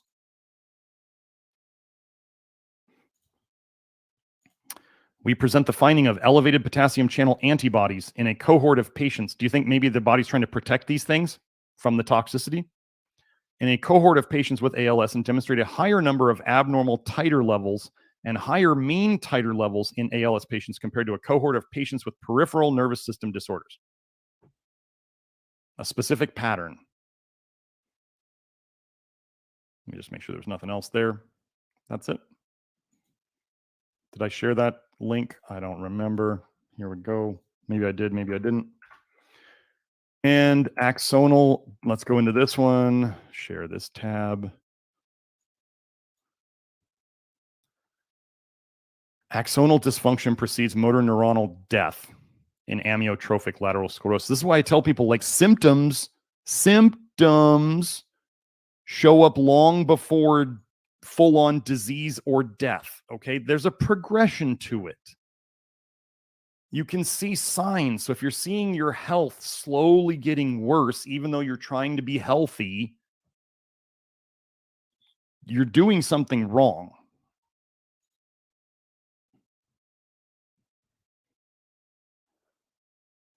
Previous excitability studies have shown increased nodal persistent sodium conductances and decreased potassium currents in motor axons of ALS patients, both of the changes inducing hyperexcitability.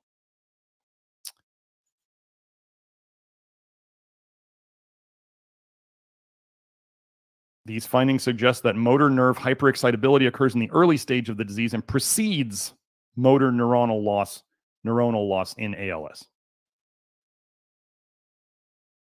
Yeah, Joe was clarifying. He said on the given page, titer refers to the concentration of antibodies against voltage-gated potassium channels in the blood of patients with amyotrophic lateral sclerosis. So let me see. Are we almost done?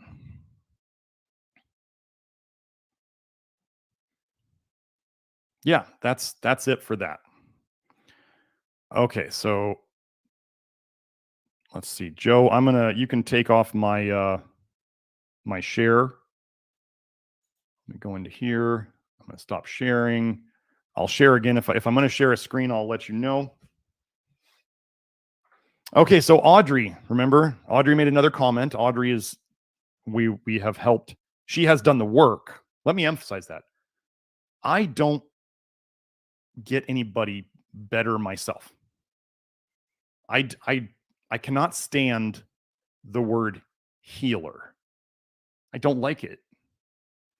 And if anybody says they cure somebody else, I don't like that. I'm like a guide. I'm sitting here telling all of you how this all works, and I can guide you to get there, but it's up to you to walk the path. I give you the tools and the knowledge, and you then decide what to do with it. So Audrey has been doing the right things, completely evidenced by her results. I didn't do it for her. I told her what to do. I mean, I gave her guidance on what she could do to improve her situation. Let me see here. So Audrey says, plus my LDL normally testing at 300 decreased to 124. LDL is the most toxic cholesterol. It's got vitamin A in it. Her LDL at 300 is, wow. My LDL used to be 202. So your total cholesterol is your LDL plus your HDL, right? And maybe plus the VLDL. But anyway, so it's mainly, we just think of LDL and HDL as making our cholesterol number. So Audrey used to have a 300 LDL. So then plus whatever her HDL was on top of that. So her total cholesterol was probably in the high 300s would be my guess. Mid to high 300s total cholesterol based on those numbers. Mine used to be 280. High cholesterol is not protect. Okay, so here's what I want you to understand something about high cholesterol, because now you got all these people out there saying high cholesterol is protective. Remember how I told you it's better, if you're sick, it's better to be overweight than underweight. It is better to be sick and have high cholesterol than to be sick and have really low cholesterol. As we get people better, they earn, this is the key term, they earn a lower cholesterol number. So they are getting healthier, and their cholesterol number, if they had high cholesterol before, it comes into the normal range. Really low cholesterol people might have it come up. So there's a huge difference. Like Grant Generou's total cholesterol, I think he told me it was like 124. And some of you cholesterol like junkies will be like, oh my gosh, that's so terrible. And it's like, no, he's doing amazingly well. He's been doing low vitamin A diet for 9 years. And his doctor said your cholesterol is like that of a 5-year-old. Well, why would young kids have low cholesterol? Because they're not as toxic. Grant fixed a lot of his toxicity. So his cholesterol went down to closer to a 5-year-old's because he has less toxicity. It wouldn't be hard for me to go and look up. Are they probably finding that little kids and young kids and babies have higher cholesterol than they used to? Yeah, because the mothers and the fathers are more toxic, and you pass down your toxicity. People are talking about you pass down the epigenetic changes and all this, and it's like, no, you're passing down the toxicity. And it's going to take several generations to get out of it. So start today. So anyway, Audrey was saying also, she said, I've been on prescribed potassium for years as I normally test low. Since I've been on the detox diet for 3 years, my potassium levels are slowly increasing. We avoid the toxins that deplete potassium and block potassium channels. And we do let people take potassium as they tolerate it. And over time, as they become less toxic and they get the amount of potassium that they need, which will probably go down over time, their potassium levels and their health gets better. Are you ever going to find studies showing exactly what I'm telling you here? No. If you want to wait for that, go ahead and wait. You can wait. They won't come out with them before you're dead. We are out at the forefront of doing all of this. I do not know why God chose me to do this, but he did. And sometimes I wonder why other people aren't figuring it out. But most likely the way things tend to happen is other people start figuring it out at the same time. I'm just kind of ahead. So let me go look at so since we're done, that's ALS. So ALS is a bunch of potential toxicities and a bunch of potential deficiencies. Where do we address all of these things? Well, that's the Love Your Liver program. So just so you're familiar, the Love Your Liver program by itself is a do-it-yourself program with the ability to converse and, like a social media chat with up to 2,000 other people who are in there. So you can bounce ideas off of them. Don't come in there trying to promote your own opinions about how all this stuff works. I had somebody come in there and they're like, iron overload causes everything. And I was like, you're going to need to read some more and stop with just that. Like, if you think all health is one thing, like I went through a candida phase 2. Candida causes everything. And then you start going, well, if we all have candida in us, why don't all of us have raging candida infections? Toxicities and deficiencies, anybody? Heavy metal toxicity causes everything. Oh, no, it doesn't. So anyway, the Love Your Liver program is a do-it-yourself program. Now, then if you want to get the testing and consultation packages where you could work with me or Nathan and potentially Hope and or Kelsey in the future, once they are done being trained by yours truly, then you can do that and you can get a head start on, you can see the map of where you need to go. You can see your zinc status. You can see how copper toxic you are in the blood. It's the best we can do. We don't do liver biopsies. Nobody does those. They wouldn't let us. And not that I want to do them anyway.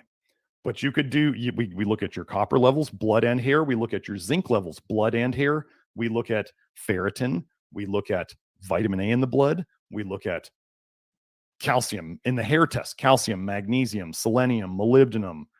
We get another, so we get another look at copper. We get a look at the toxic metals. We get a look at some of the more non-essential strange metals. They call them additional elements on the TEI thing. We get to look at all these things.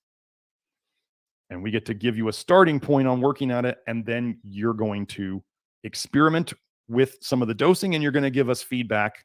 And then we can troubleshoot, because something we do that's unlike anybody else is we give 6 months of included support via small group Zoom meetings to anyone who buys a package. So it's a Zoom meeting with me or a Zoom meeting with Nathan once a week.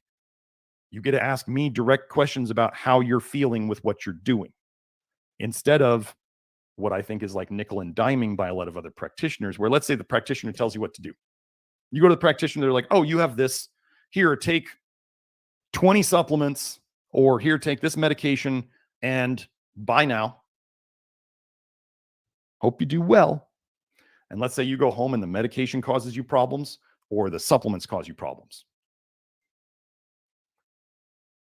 So the doctor gave you something, the practitioner gave you something that caused you problems.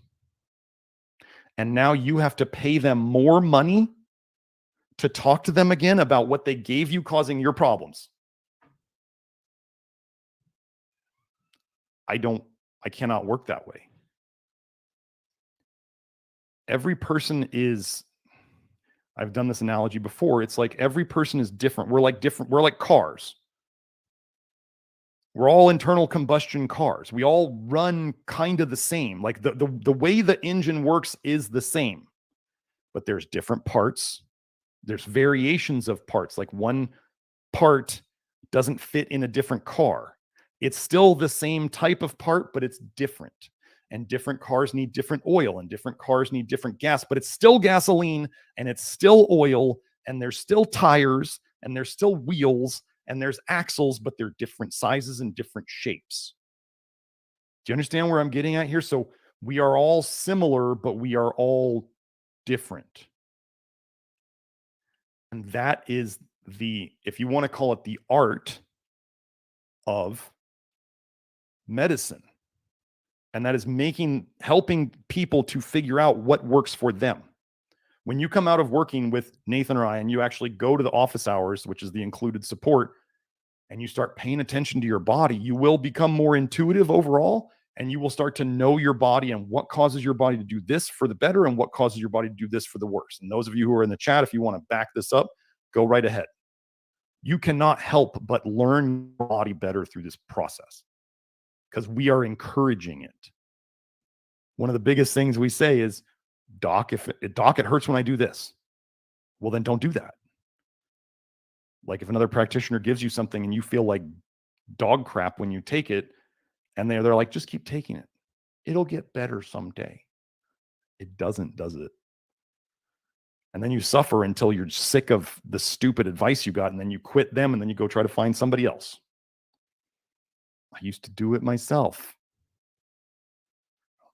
You know what I do when I see a practitioner? If I had an issue, which I don't anymore, but if I had an issue that I was going to go see a practitioner about, so here's what a lot of you will do. Even when you come to see me or when you go see other practitioners, you will come in there and you will tell the practitioner what you think the problem is and all the research you've done on the internet. And it's probably this, and I probably got this going on, and this is the mechanism of this, and this, and this, and this, and this. And you tell them all the things you think, instead of, even with I want you to understand all the things I know and all the things I work on. If I were to see a practitioner, I go in there and I tell them, here's what's bothering me. And they usually know I'm a naturopathic doctor. And so they're like, well, what do you think it is? And I say, I don't want to cloud your vision with what I think it is. You ask me questions about it, and I'll give you my answers. You do your investigation of it. I don't want to tell you what I think it is. Because the only reason I'm seeing that practitioner is to trust them to figure it out, not because, obviously, I didn't figure it out yet. So why am I going to tell them all the BS that I think it is? If I didn't figure it out, why would I cloud their vision with what I think it is? I could tell them what didn't work. That would be helpful. So then you don't repeat that. So it's like when people come in, they're like, I have this problem. Do you have a protocol for it? And I'm like, no, we don't do protocols. I go on the live stream every week showing the same patterns are there, but all the cars, all the internal combustion engines, all kind of run the same way and have similar parts, but they're all a little different. Different people need different amounts of zinc. You cannot tell that from a test. You cannot look at a hair test and a blood test and say, you need this much zinc. But people on the internet will be like, I saw a thing the other day. Every man needs to take 50 milligrams of zinc a day. I was like, the confidence of amateurs is the envy of professionals. Sure, just give everybody 50 milligrams of zinc. I'm being very sarcastic here. I'm not saying to do that. I have people who work with me. I have quite a few people on doses similar to that, even slightly higher than that. But we're testing. And over time, they fill their zinc stores back up and they don't need that much. So what about all the guys who just keep taking 50 milligrams for decades? Because some dude on Instagram said to take 50 milligrams a day. At some point, you refill the tank. How much do you need? I don't know. This is why we test. We don't guess, and then we address. So if you're doing it out on your own, you're kind of guessing. If you're not testing, you're kind of guessing. But anyway, let's get back into the super chats. I'm done ranting. Okay. Let me find it. Oh, Joe's putting it up. We had John Dickinson. My vitamin D is at 45 nanomoles per liter. Should I care? Well, let's get into this. You guys heard about cholesterol and oxidized cholesterol today when we were talking about ALS, right? Do you know that vitamin D is oxidized cholesterol that went up towards your skin and the sun oxidized it? Vitamin D is oxidized cholesterol. You can go look it up, 7-dehydrocholesterol or something like that. It goes up to your skin, it gets oxidized, and then it goes back into your system. Here's what I'm going to say about vitamin D. I absolutely believe that humans need sunlight or ultraviolet light to be healthy. I do believe there is an kind of like an energetic aspect of our being, and this light is part of that whole thing. I do think we need light. Light. Now, what they've sold us is that vitamin D is the magical juice that the sun gives us. I don't know that I believe that at all. I don't know that I believe oxidized cholesterols that are an alcohol. I can't believe people are like, it's a corticosteroid hormone. I'm like, it's an alcohol. Cholecalciferol, OL. Calcitriol, OL. Alcohol, OL. Retinol, OL. Tocopherol, OL. Tocotrienol, OL. All of the fat-soluble vitamins are alcohols, and they break down into aldehydes and acids. I do not believe that alcohols are vitamins or that oxidizing things in the skin is the way to make a vitamin that you need to live. So, John, what I would say, like, should you care? Well, you can look at it two ways. One, your vitamin D level is good in terms of the normie vitamin D ranges. You're just fine. Like I remember Mercola once was pushing for like people to get their vitamin D levels up to 90 or 100. You got to know studies on Australian lifeguards had them up around 55. So guys who lived in the sun had vitamin D levels of like 55. And then there was a time where Mercola was pushing for people to have vitamin D levels up around 90 to 100. Or was it 90 and then like 110, 100 or 110 is like absolute known toxicity levels. That's the given toxicity level. I think on my recent labs, which I'm working on, I will be doing another video sometime soon. I'm going to get some more labs. So I'm going to have 2 sets of labs that I want to go over. So I'm waiting to add those on. I think my vitamin D was somewhere close to yours, John. We're not, think about it this way. We definitely don't take vitamin D supplements. We do not try to eat more vitamin D like in eels or cod liver oil or eating fish in general, which are full of mercury and forever chemicals and microplastics and all that crap. So we don't try to eat vitamin A. Some of the things in the research that are shown to, get this, some of the minerals in the research that are shown to raise vitamin D levels in the blood. Wait, what did you say, Dr. Smith? Minerals raising vitamin D levels in the blood? How does that work? Because the minerals aren't vitamin D. So zinc will raise vitamin D levels in the blood, and magnesium will raise vitamin D levels in the blood. And do you know that there's a paper out there in dogs showing that if the dogs got enough protein, they didn't get rickets? So protein is very necessary. So we have zinc and magnesium and protein for increasing vitamin D levels or increasing vitamin D function. Well, do you know what are the things that raise vitamin A in the blood? that are not vitamin A? Zinc and protein. Wait, fat-soluble alcohols getting raised in the blood from zinc and magnesium and protein. Where's it coming from? Well, it's coming out of your liver. It was stuck there. We know that getting proper amounts of zinc will make you healthier. Yes. Do we know that getting proper amounts of magnesium will make you healthier? Yes. Do we know that getting proper amounts of protein will make you healthier? Yes. Might these things raise the vitamin D level in your blood? Probably by increasing your bile production and improving your detox coming out of the liver. Yes. Do we believe that sunlight or ultraviolet light is necessary to be healthy? Yes.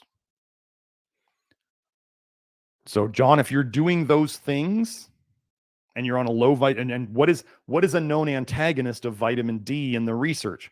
Vitamin A. So do we eat a lot of vitamin A around here? No. So if you're doing these things in general, low vitamin A diet, not taking vitamin D supplements or trying to eat more vitamin D, getting tolerated amounts of sunlight or UVB, correcting your magnesium deficiency with topical magnesium preferably, fixing your zinc deficiency, making sure you're eating enough protein at absolute minimum 50 grams. If anybody out there says Dr. Smith said to eat 50 grams of protein, absolute minimum, like listen to the words coming out of my mouth and use your brain. I said absolute minimum. If you do the absolute minimum around your house, is that good enough for you? Like if you clean the absolute minimum, if you eat the absolute minimum of food, does that mean it's the best amount for you? No, you probably need more than that. I just do this especially for the ladies who don't eat very much meat or whatever. And they're like, well, I think I eat enough protein. And then you ask them and they eat like a quarter pound of meat a day. And they're like, I don't know why I'm not getting any better. I'm like, you need more protein. What do the elites want to take away from us? The good sources of protein. It's all, what do they want to give us? Vitamin A.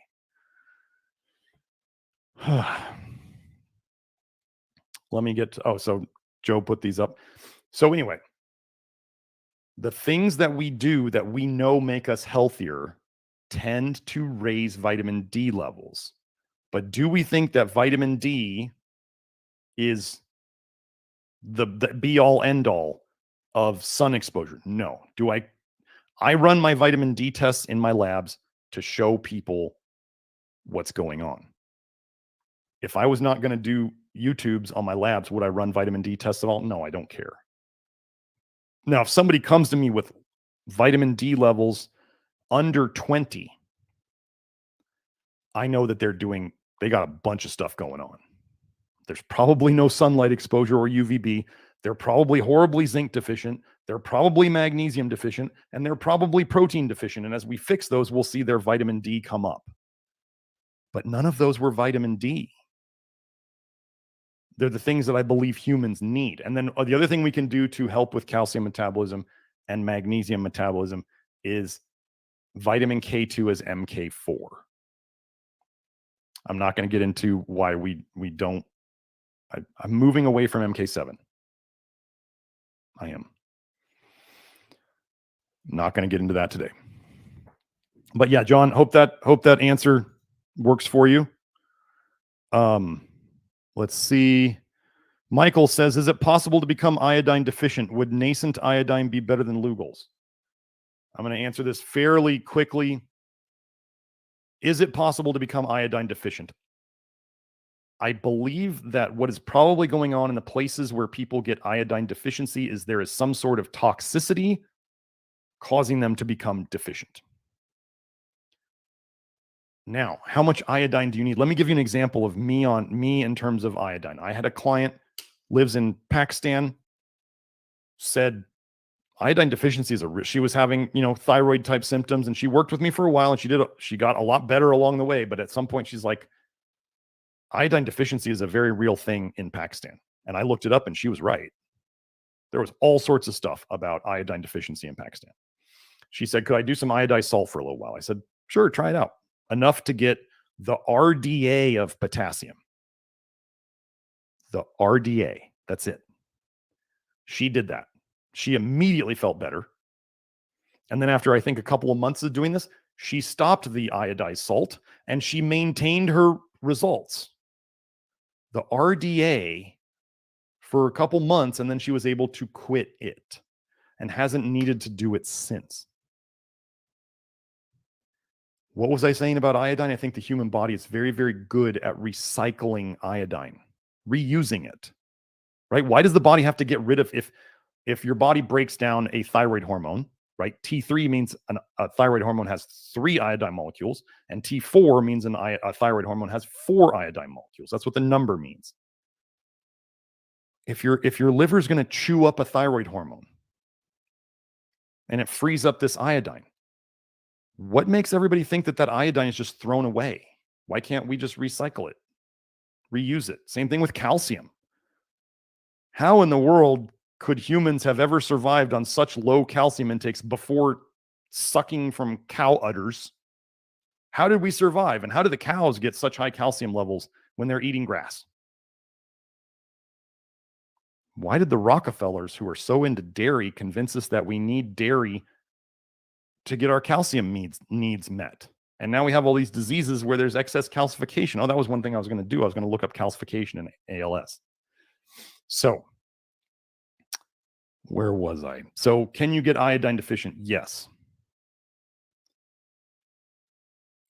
If someone was, this is the extent of the advice I'm going to give on supplementing iodine. If someone thought they were iodine deficient or assumed, capital ASS, assumed means you may make an ass out of you and me. So if they assumed that they were iodine deficient and they wanted to try it, if it were me, I would use a nascent iodine and I would only take the RDA.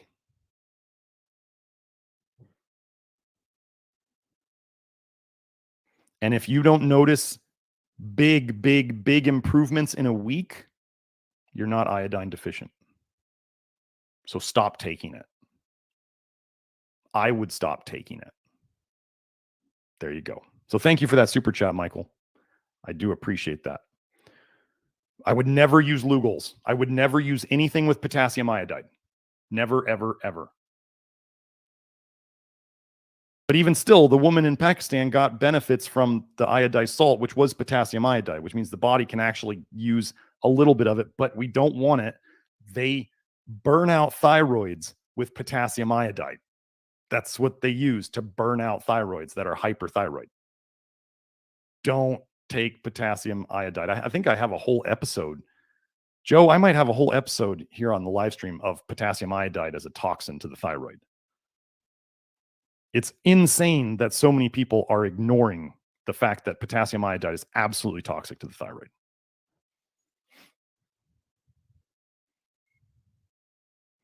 Okay, Ramon says, hi, Doc. Sprouting increases the vitamin A content. Will fermenting low vitamin A vegetables also increase whatever low natural vitamin A they may contain? Thanks. So Ramon is a regular super chatter. Thank you, Ramon. Always like having you around. So fermenting, culturing, fermenting, whatever we want to call it. Bacteria, imagine this. Bacteria have ADH, alcohol dehydrogenase, and aldehyde dehydrogenase, ALDH, so that they can detox the toxins that they are exposed to. Certain bacteria have more of these things and certain bacteria have less. If you've ever noticed, so this is an important thing about detox in general. Like when you ferment or culture vegetables, right? They get less colorful. They lose their color. You know what I mean? Like if you have purple cabbage, some of the purple leaks, the red cabbage, it leaks into the water, and it's just they lose generally their brightness. Some of it. Not all of it, but some of it. Well, let's say some of those things were vitamin A. Oxidizing. Have you ever seen signs on the road when they get oxidized? Right? They get less bright. Did that mean that the paint actually left the sign that was oxidized? The paint did not leave. The paint is still on the sign. It got oxidized and it changed color, typically becoming more pale. But if y'all don't understand that the sun, whatever the sun is doing up there is changing, have you noticed the signs that are turning black? I've seen them all the time, right? Signs are fading super fast these days. Some of them are turning black, like they're getting burnt. The sun is different these days. It used to be yellow, now it's white. Remember, as kids, we all used to paint the yellow sun on our pictures. Now it's white. Go out. I mean, don't stare at the sun, but you can easily see that the sun is white now. It's not yellow at all. It's different. Things have changed. So you do need to be careful in the sun. I mean, there are verses in Revelations about how the sun was just basically burning holes in people's skin in the end times. So whether you believe that or not is not my problem. But the people who follow things and how they're going seem to notice patterns that are matching up, for better or worse. So sprouting does germinating. Okay, so sprouting or germinating or growing plants to eat them. It's very much like, I mean, seeds do have a fair bit of chemical warfare in them, whether you're talking about nuts or seeds or whatever. They do have a fair amount of chemical warfare products in them. Plants do this. This is why we are very careful about how we pick our plants. Now, just like a human baby, when a baby's born, it can't really defend itself very well. It might be able to, when it can crawl, it could try to crawl away from danger, but it's not going to be great at that. As the baby grows and develops, it develops more defense mechanisms and even starts developing offense mechanisms. Plants do the same thing. So, but when you go from sprouting a seed into, like, I never saw any, you know what? Some of the sickest people I see are the people out there sprouting seeds. They're always like the sickest and skinniest people I see. And they're like, sprouting is amazing. And I'm like, no, it's not. I just don't see it. I don't see amazing. You know what I see is people get sick of sprouting, probably because it doesn't help them, or eventually they feel worse and they stop doing it. Everybody stops sprouting because it's a giant pain in the ass. Be better to make good sourdough bread than to sprout seeds. Fermenting vitamin A vegetables. Well, fermenting low vitamin A vegetables, first of all, there wouldn't be a lot of carotenoids in them, which is good. And then as they oxidize or are processed or are detoxed by the bacteria that is growing, the vitamin A changes form. It didn't leave. You got a jar here, right? You got a jar fermented cultured vegetables and it's sealed up tight. What's leaving? Nothing's leaving the jar. Nothing left. It didn't disappear. It's like when people have orange skin from eating too many carotenoids and they stop eating so much high vitamin A vegetables. Where do the carotenoids go? They actually break down and they go to your liver. I've shown this before. They just moved to your liver. They just moved. It doesn't necessarily mean they left you. People's serum retinol will not start going down. Their blood vitamin A will not start going down. If they had orange skin, their blood vitamin A will not start going down at all until their skin is not orange anymore. The body has to move it all to the liver so then the liver can start doing its work on it. So it's not going to, we're definitely not going to increase the vitamin A that's in there. It's a sealed system. I mean, technically, beta carotene turns into 2 retinaldehydes. 1 beta carotene turns into 2 retinaldehydes. I'm not worried about it. Your body's going to have to do this anyway. If you're eating it, your body's going to either it can happen in the culturing thing or it can happen in your body. It's going to happen somewhere. The key thing is that you're eating low vitamin A foods to begin with. That's the key thing. So okay, here's an important thing. Let's talk about cultured vegetables. I have a whole probiotics section in the Love Your Liver program. Here's a key thing. You remember, Doc, it hurts when I do this. Well, then don't do that. If you eat cultured vegetables and you don't feel good or you feel really bloated, And let's say you try eating them for longer than about 2 weeks and you still feel bloated and you feel gross and you just don't feel good after you eat them, stop eating them. I don't care what any internet expert says. Those probiotics in there are not doing you any favors. And that's evidenced in how you feel past 2 weeks. If you're messing around with probiotics, you can give them 2 weeks to see if you eventually start feeling better. If the bad symptoms go down and the good symptoms go up, probiotics are one of the few things that can do this because they got to kick out all the old bad bacteria. And then you got new bacteria processing new things or cleaning up the garbage that wasn't there before. So probiotics or cultured foods are one thing that you can do. Now, the other thing that you could do, it's been said that like a fork of sauerkraut, one forkful, right? One cake hole full of sauerkraut contains as many probiotics as 20 probiotic pills. That's a lot, right? Do you think if there was any way of overdosing on probiotics, do you think taking 20 pills at once might be one way to do that? What if you make yourself a bowl of sauerkraut and now you're eating 400 pills worth of probiotics? Do you think that's a good way to overdose? Do you think that would be a good way to imbalance your gut? So if you're going to use cultured foods for probiotics, you just need just like one mouthful, like a bite of sauerkraut. If you're buying it at the store, it's expensive, isn't it? So this is a great way to save some money. And you're taking like the equivalent of 20 pills at one time. If you want to have kefir, a swig, that's it. And if you don't feel good doing it past 2 weeks, stop doing it. It's not not everybody does well with lactobacillus. Men do better with bifido in general, a trend. Does that mean it always happens? No. Men do better with bifido and women do better with lactobacillus. That's a general trend. Does that mean that every person is like that? No. If you have a woman who's been doing like hardcore keto and carnivore and she's made her gut all putrefactive and basically destroyed all her bifido, she's probably going to need some bifido. Maybe she'll do better with some lactobacillus too. This is what I go over in my articles is the patterns of these different dysbioses and what you can do to help it. And what is the final word on it? You try it and you see how you feel. This is why I don't want lazy people doing this program. If people are like, wait, you can't just tell me which one works for me, or I tried that one and I didn't feel good, and so you're wrong. And I'm like, no, I said specifically in the articles, if one makes you feel bad, try the other one.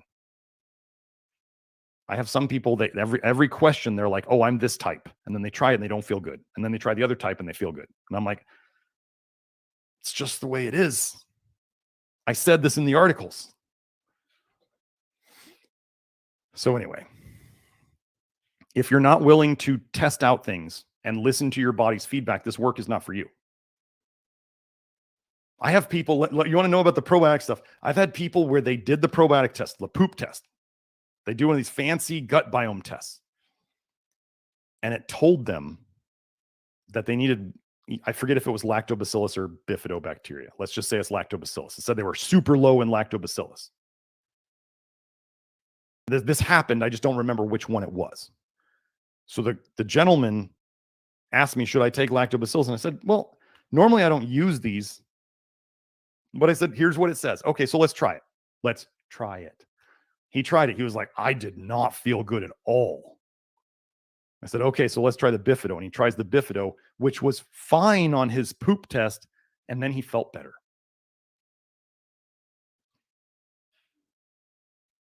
If you guys want a soothsayer to tell you exactly what to take and what's going to work on the first try, keep looking. You're never going to find it. Edgar Cayce is dead. And I would be worried about people channeling things personally. So that's what I got there. Any other super chats? I'm going to wrap this up pretty quick unless I see another super chat. Okay, let's see. Joe, I'll go look at your thing. Yeah, I think that's all the super chats. Okay, so I got to get to the inner circle. Hope you all enjoyed that. These got to stop getting longer. Oh my gosh, now we're at 4 hours. Okay. I know a lot of you really enjoy the long ones. And let me explain this again. I keep getting people trying to say that I need to make short form content. I'm going to work on that. But and remember, you should say and instead of but. That's a kind of a word trick you should do. I'm sitting here trying to create this whole new paradigm of medicine and show that these patterns are the same in all these diseases. And I have to go through the research on these different subjects to show people. I'm not after the people who want the Instagram reel or who want the TikTok short or that stuff, because I have to prove this. I have the burden of proof here.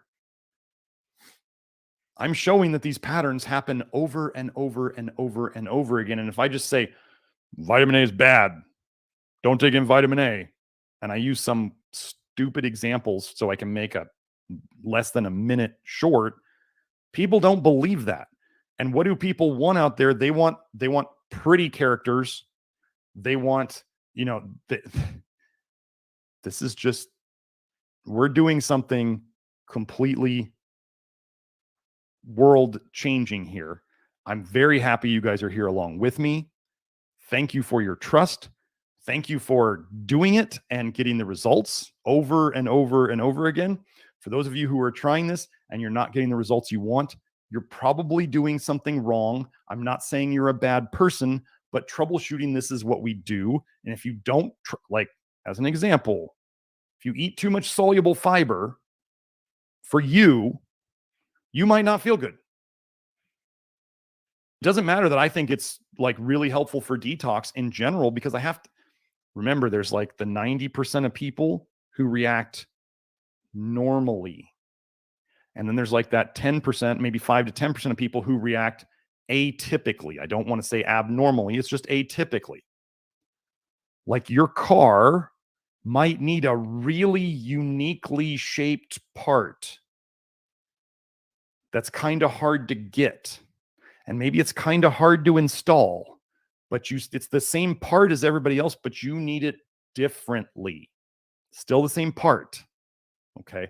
So this is why I explain all this stuff, and I'll say stuff like, yeah, you can get zinc toxicity, and yes, people might take a really small dose of zinc and not feel good.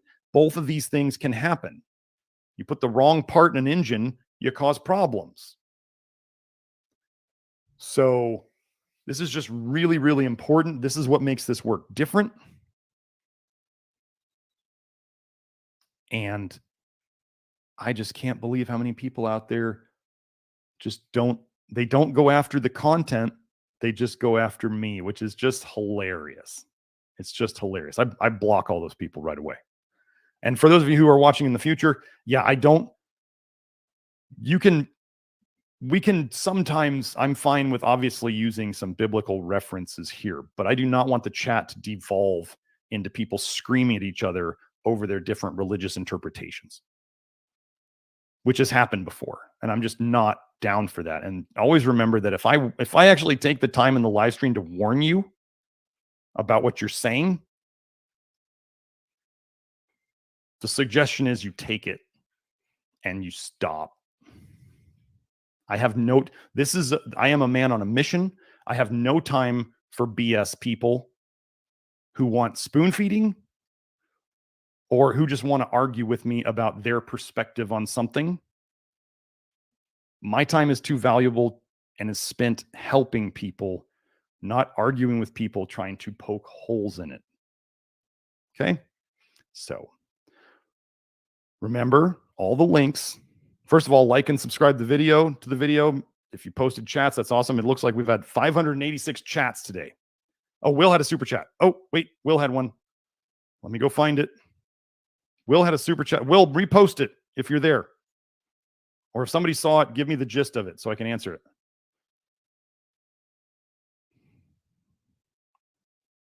Will, if you're still here, just repost it. I'll see it. You don't have to re-super chat. Just post it. I see that you're still in the chat. Okay. Oh, God. Danny S. would like to know if you know anything about biphasic sleep, like what they did in the Middle Ages. Okay. So biphasic sleep, oh my gosh, is like it's people sleep 2 segments in the day. So like they sleep one phase and then they wake up and they're up for a while and then they sleep another phase. And one of these wake up phases was right in the middle of the night. Here's what I've heard about it. First of all, I don't know how somebody would ever work a normal job doing it. It's like completely, you better work at home and have your own business and be able to sleep when you want to, or maybe like teenagers who are like, they read the internet and they're like, I'm going to do biphasic sleep because it's the summertime and I can do whatever I want. And then they go back to school and they got to stop it. Every person I've heard doing biphasic sleep stopped. And that's where I start thinking it's not natural. Now, Will was saying he seems to be naturally inclined for biphasic sleeping at 7 p.m., then again at 4 or 5 a.m. Weird. I think it's a circadian rhythm of your bile that's messed up, Will. We are designed to sleep while the sun is down. And what I generally see as people get healthier is they have a longer, they sleep through the night as they get healthier. I have a family member. Will was saying his circadian rhythm is effed up, so he's not the model. Yes. So what if when somebody came up with the biphasic sleep model, which wasn't it some Greek guy? Wasn't it like one of the Greek philosophers or something who came up with this? I think it's toxicity. And anybody who's toxic knows there's like the 3 a.m. wake up, like you go to sleep, and then really commonly that 2 to 4 a.m. wake up. And a lot of people can't fall asleep between there, and then they fall asleep and they sleep until the morning. And that's super common. As we fix toxicity, we see people sleep through the night better. And we're not having to try to like drug them to sleep through the night. So, and then, yeah, Zendog was saying it's all messed up with daylight savings time and 12 months instead of the 13-month calendar. Instead of the lunar calendar, we got the sun calendar. They have tried to mess us up in all sorts of ways. Will says the ancient Egyptians are often credited with being the first civilization to adopt a biphasic sleep pattern. Well, the Egyptians sure worship some interesting gods, so I don't know what to say about that. They did some very interesting things. And we don't need to get into the pyramids and how those were built and all of that stuff. So the Egyptians are not my model for much of anything. We'll put it that way. The naps in Spain, sure. The siesta, right? I mean, I think a nap during the afternoon would be a nice thing, but there's like people who have to nap and then there's people who don't. The people who tend to be more tired are probably more toxic and nutrient deficient. Could there be, let's say, with the siesta folks, a specific toxicity and nutrient deficiency pattern that's going on? Why not?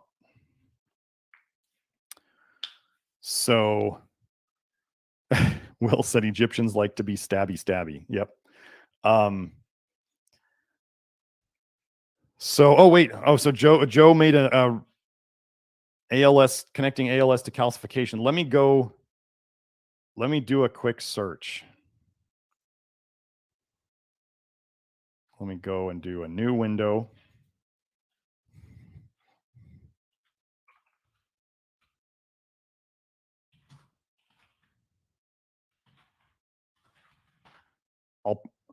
I'll save this.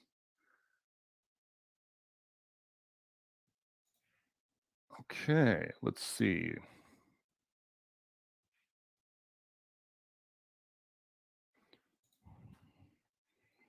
Okay, so Joe is posting his stuff in the chat, but here's what he came up with. Will says I'll never leave. No, it's when people give me, I did forget the calcification thing. Joe says, Joe, this was an AI thing that Joe did asking about calcification in MS. While the primary focus has been on the degeneration of motor neurons, recent studies suggest that muscle and bone deficits may play a significant role in the progression of the disease. Specifically, there is evidence of hyperactive intracellular calcium signaling. Calcium signaling. Hyperactive. And mitochondrial dysfunction in skeletal muscles, which can lead to defects in muscle bone crosstalk. Well, that's some gobbledygook. Let me get into what I found. Joe, I'm going to share my screen again. Let me find that. Share this, share my screen, share this tab. Boom. Okay. We got it, Joe? Or somebody send a heart or something to let me know that I got it. Okay. What do I talk about? Calcification. How do I show you that things are being stored? What's the word we use? Accumulation. Oh, we hit 4 hours. Very good. Well, no, we started a half hour late. Effects of intracellular calcium accumulation on proteins encoded by the major genes underlying ALS.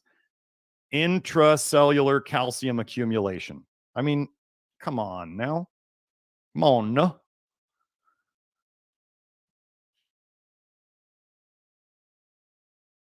Let's go here. So let's keep looking at this one a little bit.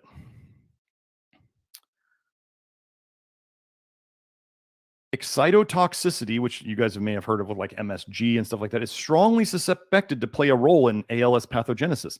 Excitotoxicity is defined as neuron damage due to excessive intake of calcium ions by the cell. What does vitamin D do to the calcium in your blood? Oh, it raises it. What does vitamin A do to your bones that raises the calcium in your blood? Vitamin A strips calcium out of your bones and puts it into your blood. Copper toxicity is associated with increased calcifications and increased blood and hair calcium. What things are we fighting? Oh, and what is the antagonist of excessive calcium accumulation? Magnesium. Do we have evidence of magnesium being low and zinc and magnesium supplementation helping ALS? Yes. Does this all fit? Do you see how it all fits? Oh, Kelsey made it because I've been on here long enough. So,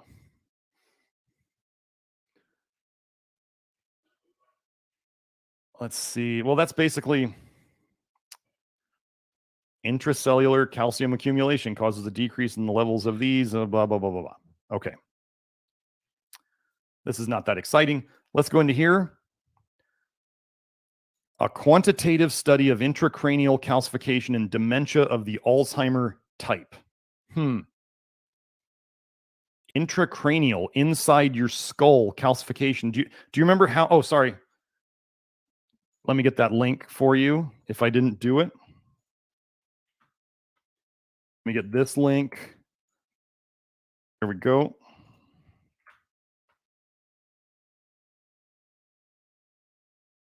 So do you remember in all these studies we were going over, they were tending to say like Alzheimer's, Parkinson's, Huntington's disease, ALS. So if we see increased calcification in just this one for Alzheimer's, do you think it's probably happening in the other ones?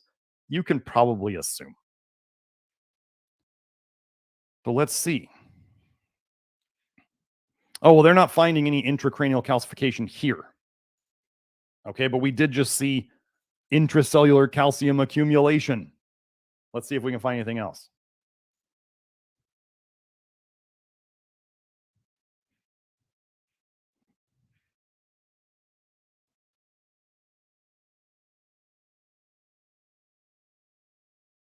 Let me go look on PubMed itself.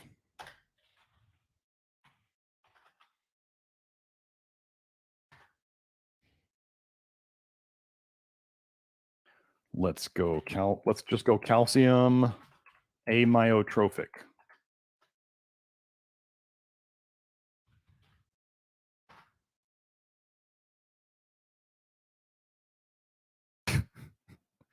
Calcium in the pathomechanism of ALS taking center stage. Wow, that sounds pretty important. This isn't that hard to find, people.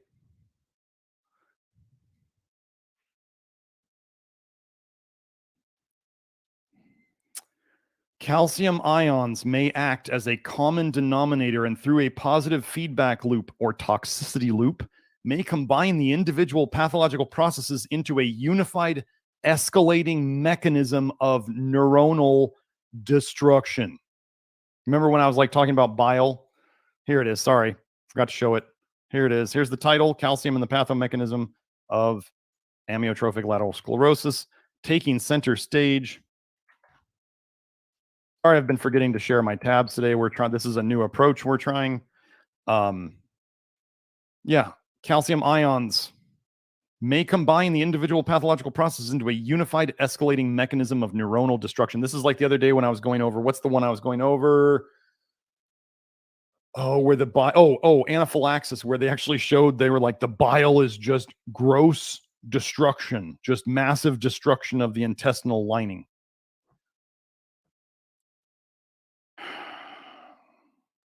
This mini review provides an overview of the mutual calcium dependence of the major toxic mechanisms associated with ALS. I mean, copper, vitamin A, vitamin D, magnesium deficiency. I mean, seriously, come on. Let's see if we can get one more before we go. First two hits. Calcium dysregulation. Oh my God, the copper people love to use dysregulation all the time. So let me find it. Here we go. Share this tab. These are the last two, then I'm going to wrap it up. Sorry, Mathay, I'm not going 4 hours. Calcium dyshomeostasis and lysosomal calcium dysfunction in amyotrophic lateral sclerosis.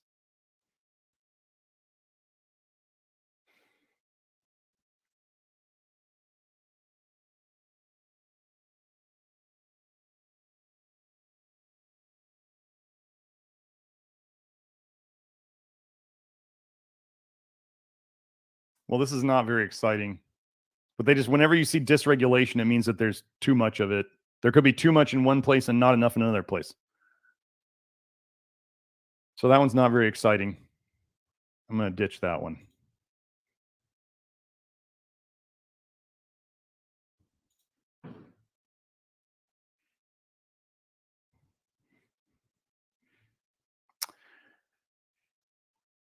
Did we share this one? Oh, no. Did I make the share screen go away?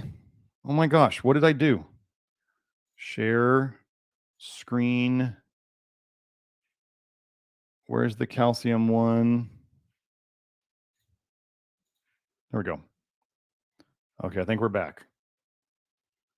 So I wanted calcium dysregulation. Oh, sometimes, Joe, I know what I'm hitting. The stop sharing and the share this tab are right next to each other. So sometimes I'm hitting the stop sharing and it's killing it. Okay. Zendog is asking, what's Doc's cognitive levels at hour 18? Who knows? Should I do an all-day live stream? I'll just keep answering questions. Show people how much vitamin A deficiency affects my brain negatively. Just read this. In the fatal neurodegenerative disease, amyotrophic lateral sclerosis, motor neurons degenerate with signs of organelle fragmentation, free radical damage, mitochondrial calcium overload, impaired axonal transport, and accumulation of proteins in the intracellular inclusion bodies. Oh, Kelsey, you missed my niacin part. I did have a niacin part.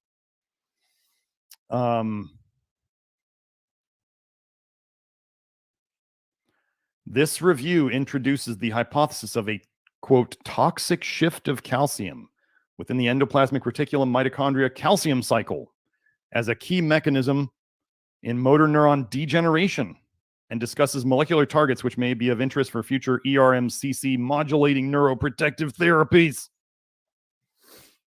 Toxic shift of calcium. Do you see how they try to gaslight you? It's moving in the wrong direction and we have no idea why. It couldn't be other toxicity causing it. Could it be?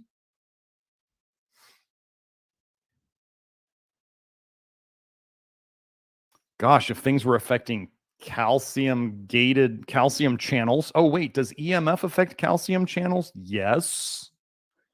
Wait, so I go over the toxins that affect potassium channels and potassium deficiency, and EMF affects calcium channels. And I talk about vitamin D messing with calcium channels and vitamin A messing with calcium and copper messing with calcium. Weird that the calcium, as they're saying here, endoplasmic reticulum calcium depletion and mitochondrial calcium overload. It's almost like the calcium channels are not letting the calcium go back to where it's supposed to, and they're accumulating it in an area where it's a problem. This all makes sense when we put it into the right framework. So I'm super happy that all you guys hang out this long with me. So yeah, the inner circle. So I'll just go over that real quick. The inner circle, what I'm going to do, so this is a problem because I'm kind of negatively affecting the inner circle people, especially lovely Monica, who comes to them all the time and asks me lots of mechanism questions. We love you, Monica. So the inner circle is where I'm going to go answer questions for probably an hour and a half after this, maybe 2 hours. So yeah, my brain is going to be live streaming for possibly 6 hours straight today. I'm going to go answer questions there. People in there, they've joined the Love Your Liver. You have to join the Love Your Liver network to get to the inner circle. And then it's an extra $50 a month, but you can ask me as many questions as you want weekly in there, and you will get detailed answers. And I can be a bit more controversial in there because I upload those videos to Rumble instead of the tube of you. So anyway, so if you ever wanted to ask me more questions, get more detailed answers and potentially more controversial answers, the inner circle is where you'd want to go.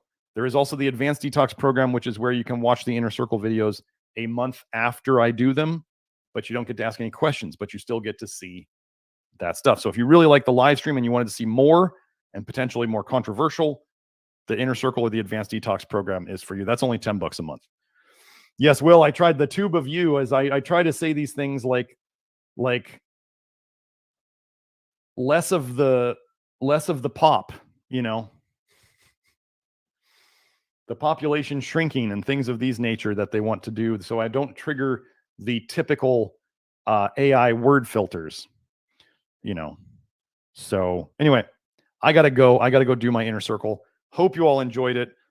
Boy, that was a lot of stuff. You can see why I don't always do these diseases every week because I'm running short on diseases. What I was going to do, I was thinking of this next week. I'm going to try to make this work.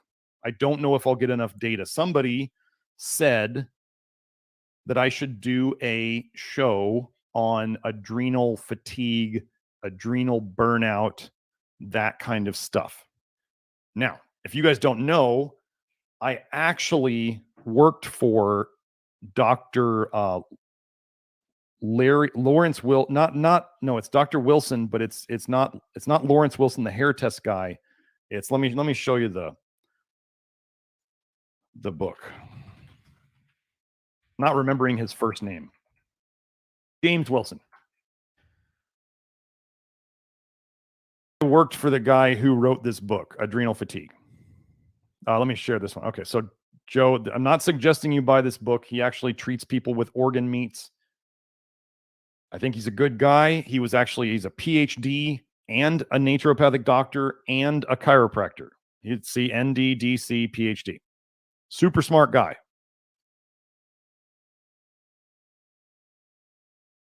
But he's treating adrenal fatigue mainly with B vitamins and organ meats.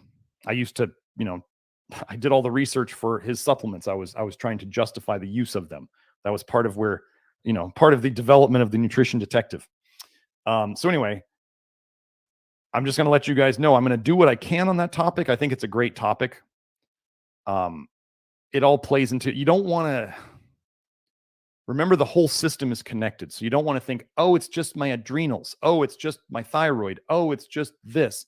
It's your freaking liver and the toxic bile that is leaking into your system that is then damaging the various organs. And when you get more damage in a certain area, or if you have a weak link in a certain area, or it's a certain toxin, or it's a certain deficiency, or it's a certain pattern of all of them together, then you see the pattern showing up in one area more than another. And if you continue down this road, you will start to see more things failing as the same toxicity breaks the first weak link in your chain, and then it breaks the second weak link in your chain, and the third weak link in your chain, and the fourth, and on and on and on. So adrenal fatigue is a thing, but you got to know, like, you going and searching PubMed for adrenal fatigue. Like, do you remember when modern medicine used to not even admit fibromyalgia was a thing? Right? They were like, that's not a thing. We're not going to study that because it's not a thing. And then they gave it their fancy name of I always forget this name, and myoencephalgic ME, right? Isn't ME myalgic encephalomyelitis or something like that? It's a name that I was just like, fibromyalgia works for me. And I did that whole show on it. Joe, you may want to post the link where I showed fibromyalgia or myalgic encephalomyelitis, I believe is what it was. I did a whole show on it, and I showed the exact same patterns that I just showed here for ALS. So it's always been your liver. You just see and feel different things break down. It's always been the liver. It's always been the toxic bile. It's always been the toxicities. It's always been the deficiencies. They just show up differently in every person because it's a different recipe of things. And you have different genetic weak points, and you have different deficiencies caused by your chosen diet or your toxic exposures or whatever. So I will do my best. Like, I already know. Here, I'll do one thing. I want to do one thing right now. Let me find it, Joe. Don't worry about switching.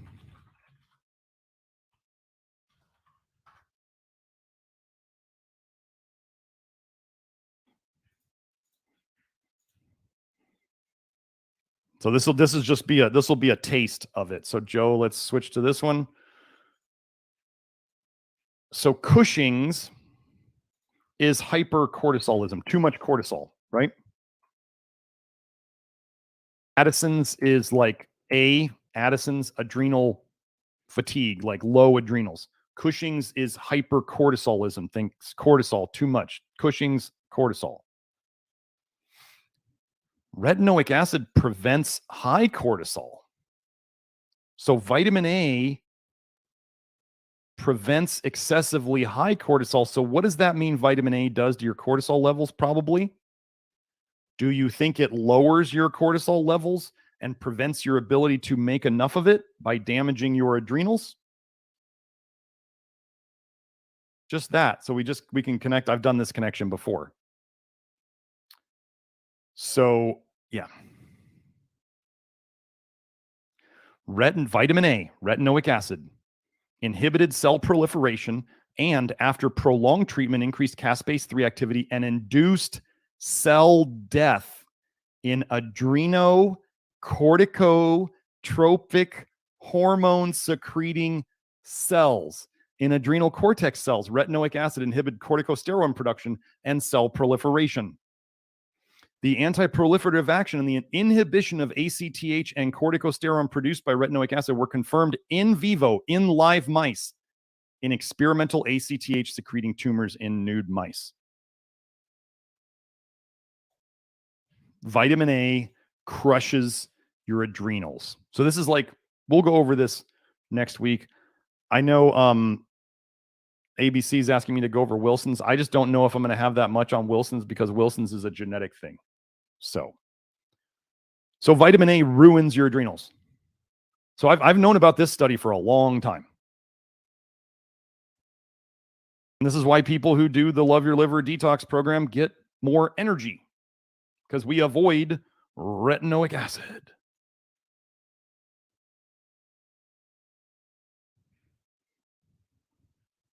So, okay, that's all I got for today. I'm going to wrap this up. Let me see. Let me find the right one. Okay. So hope you all enjoyed it today. I'm going to go do the inner circle now. Maybe I'll go get some water first, and then I'll go do that for another hour and a half. Hope you all enjoyed it. Sorry it's long. I'm trying to make them shorter, and then all of a sudden I make them longer because I'm getting more and more things connecting. I really appreciate that you guys like it long. We're going to try to figure out how to shorten it up or how to take the best short pieces and make them. So have a great week. We'll see you next week for the adrenal show. Okay? Bye now.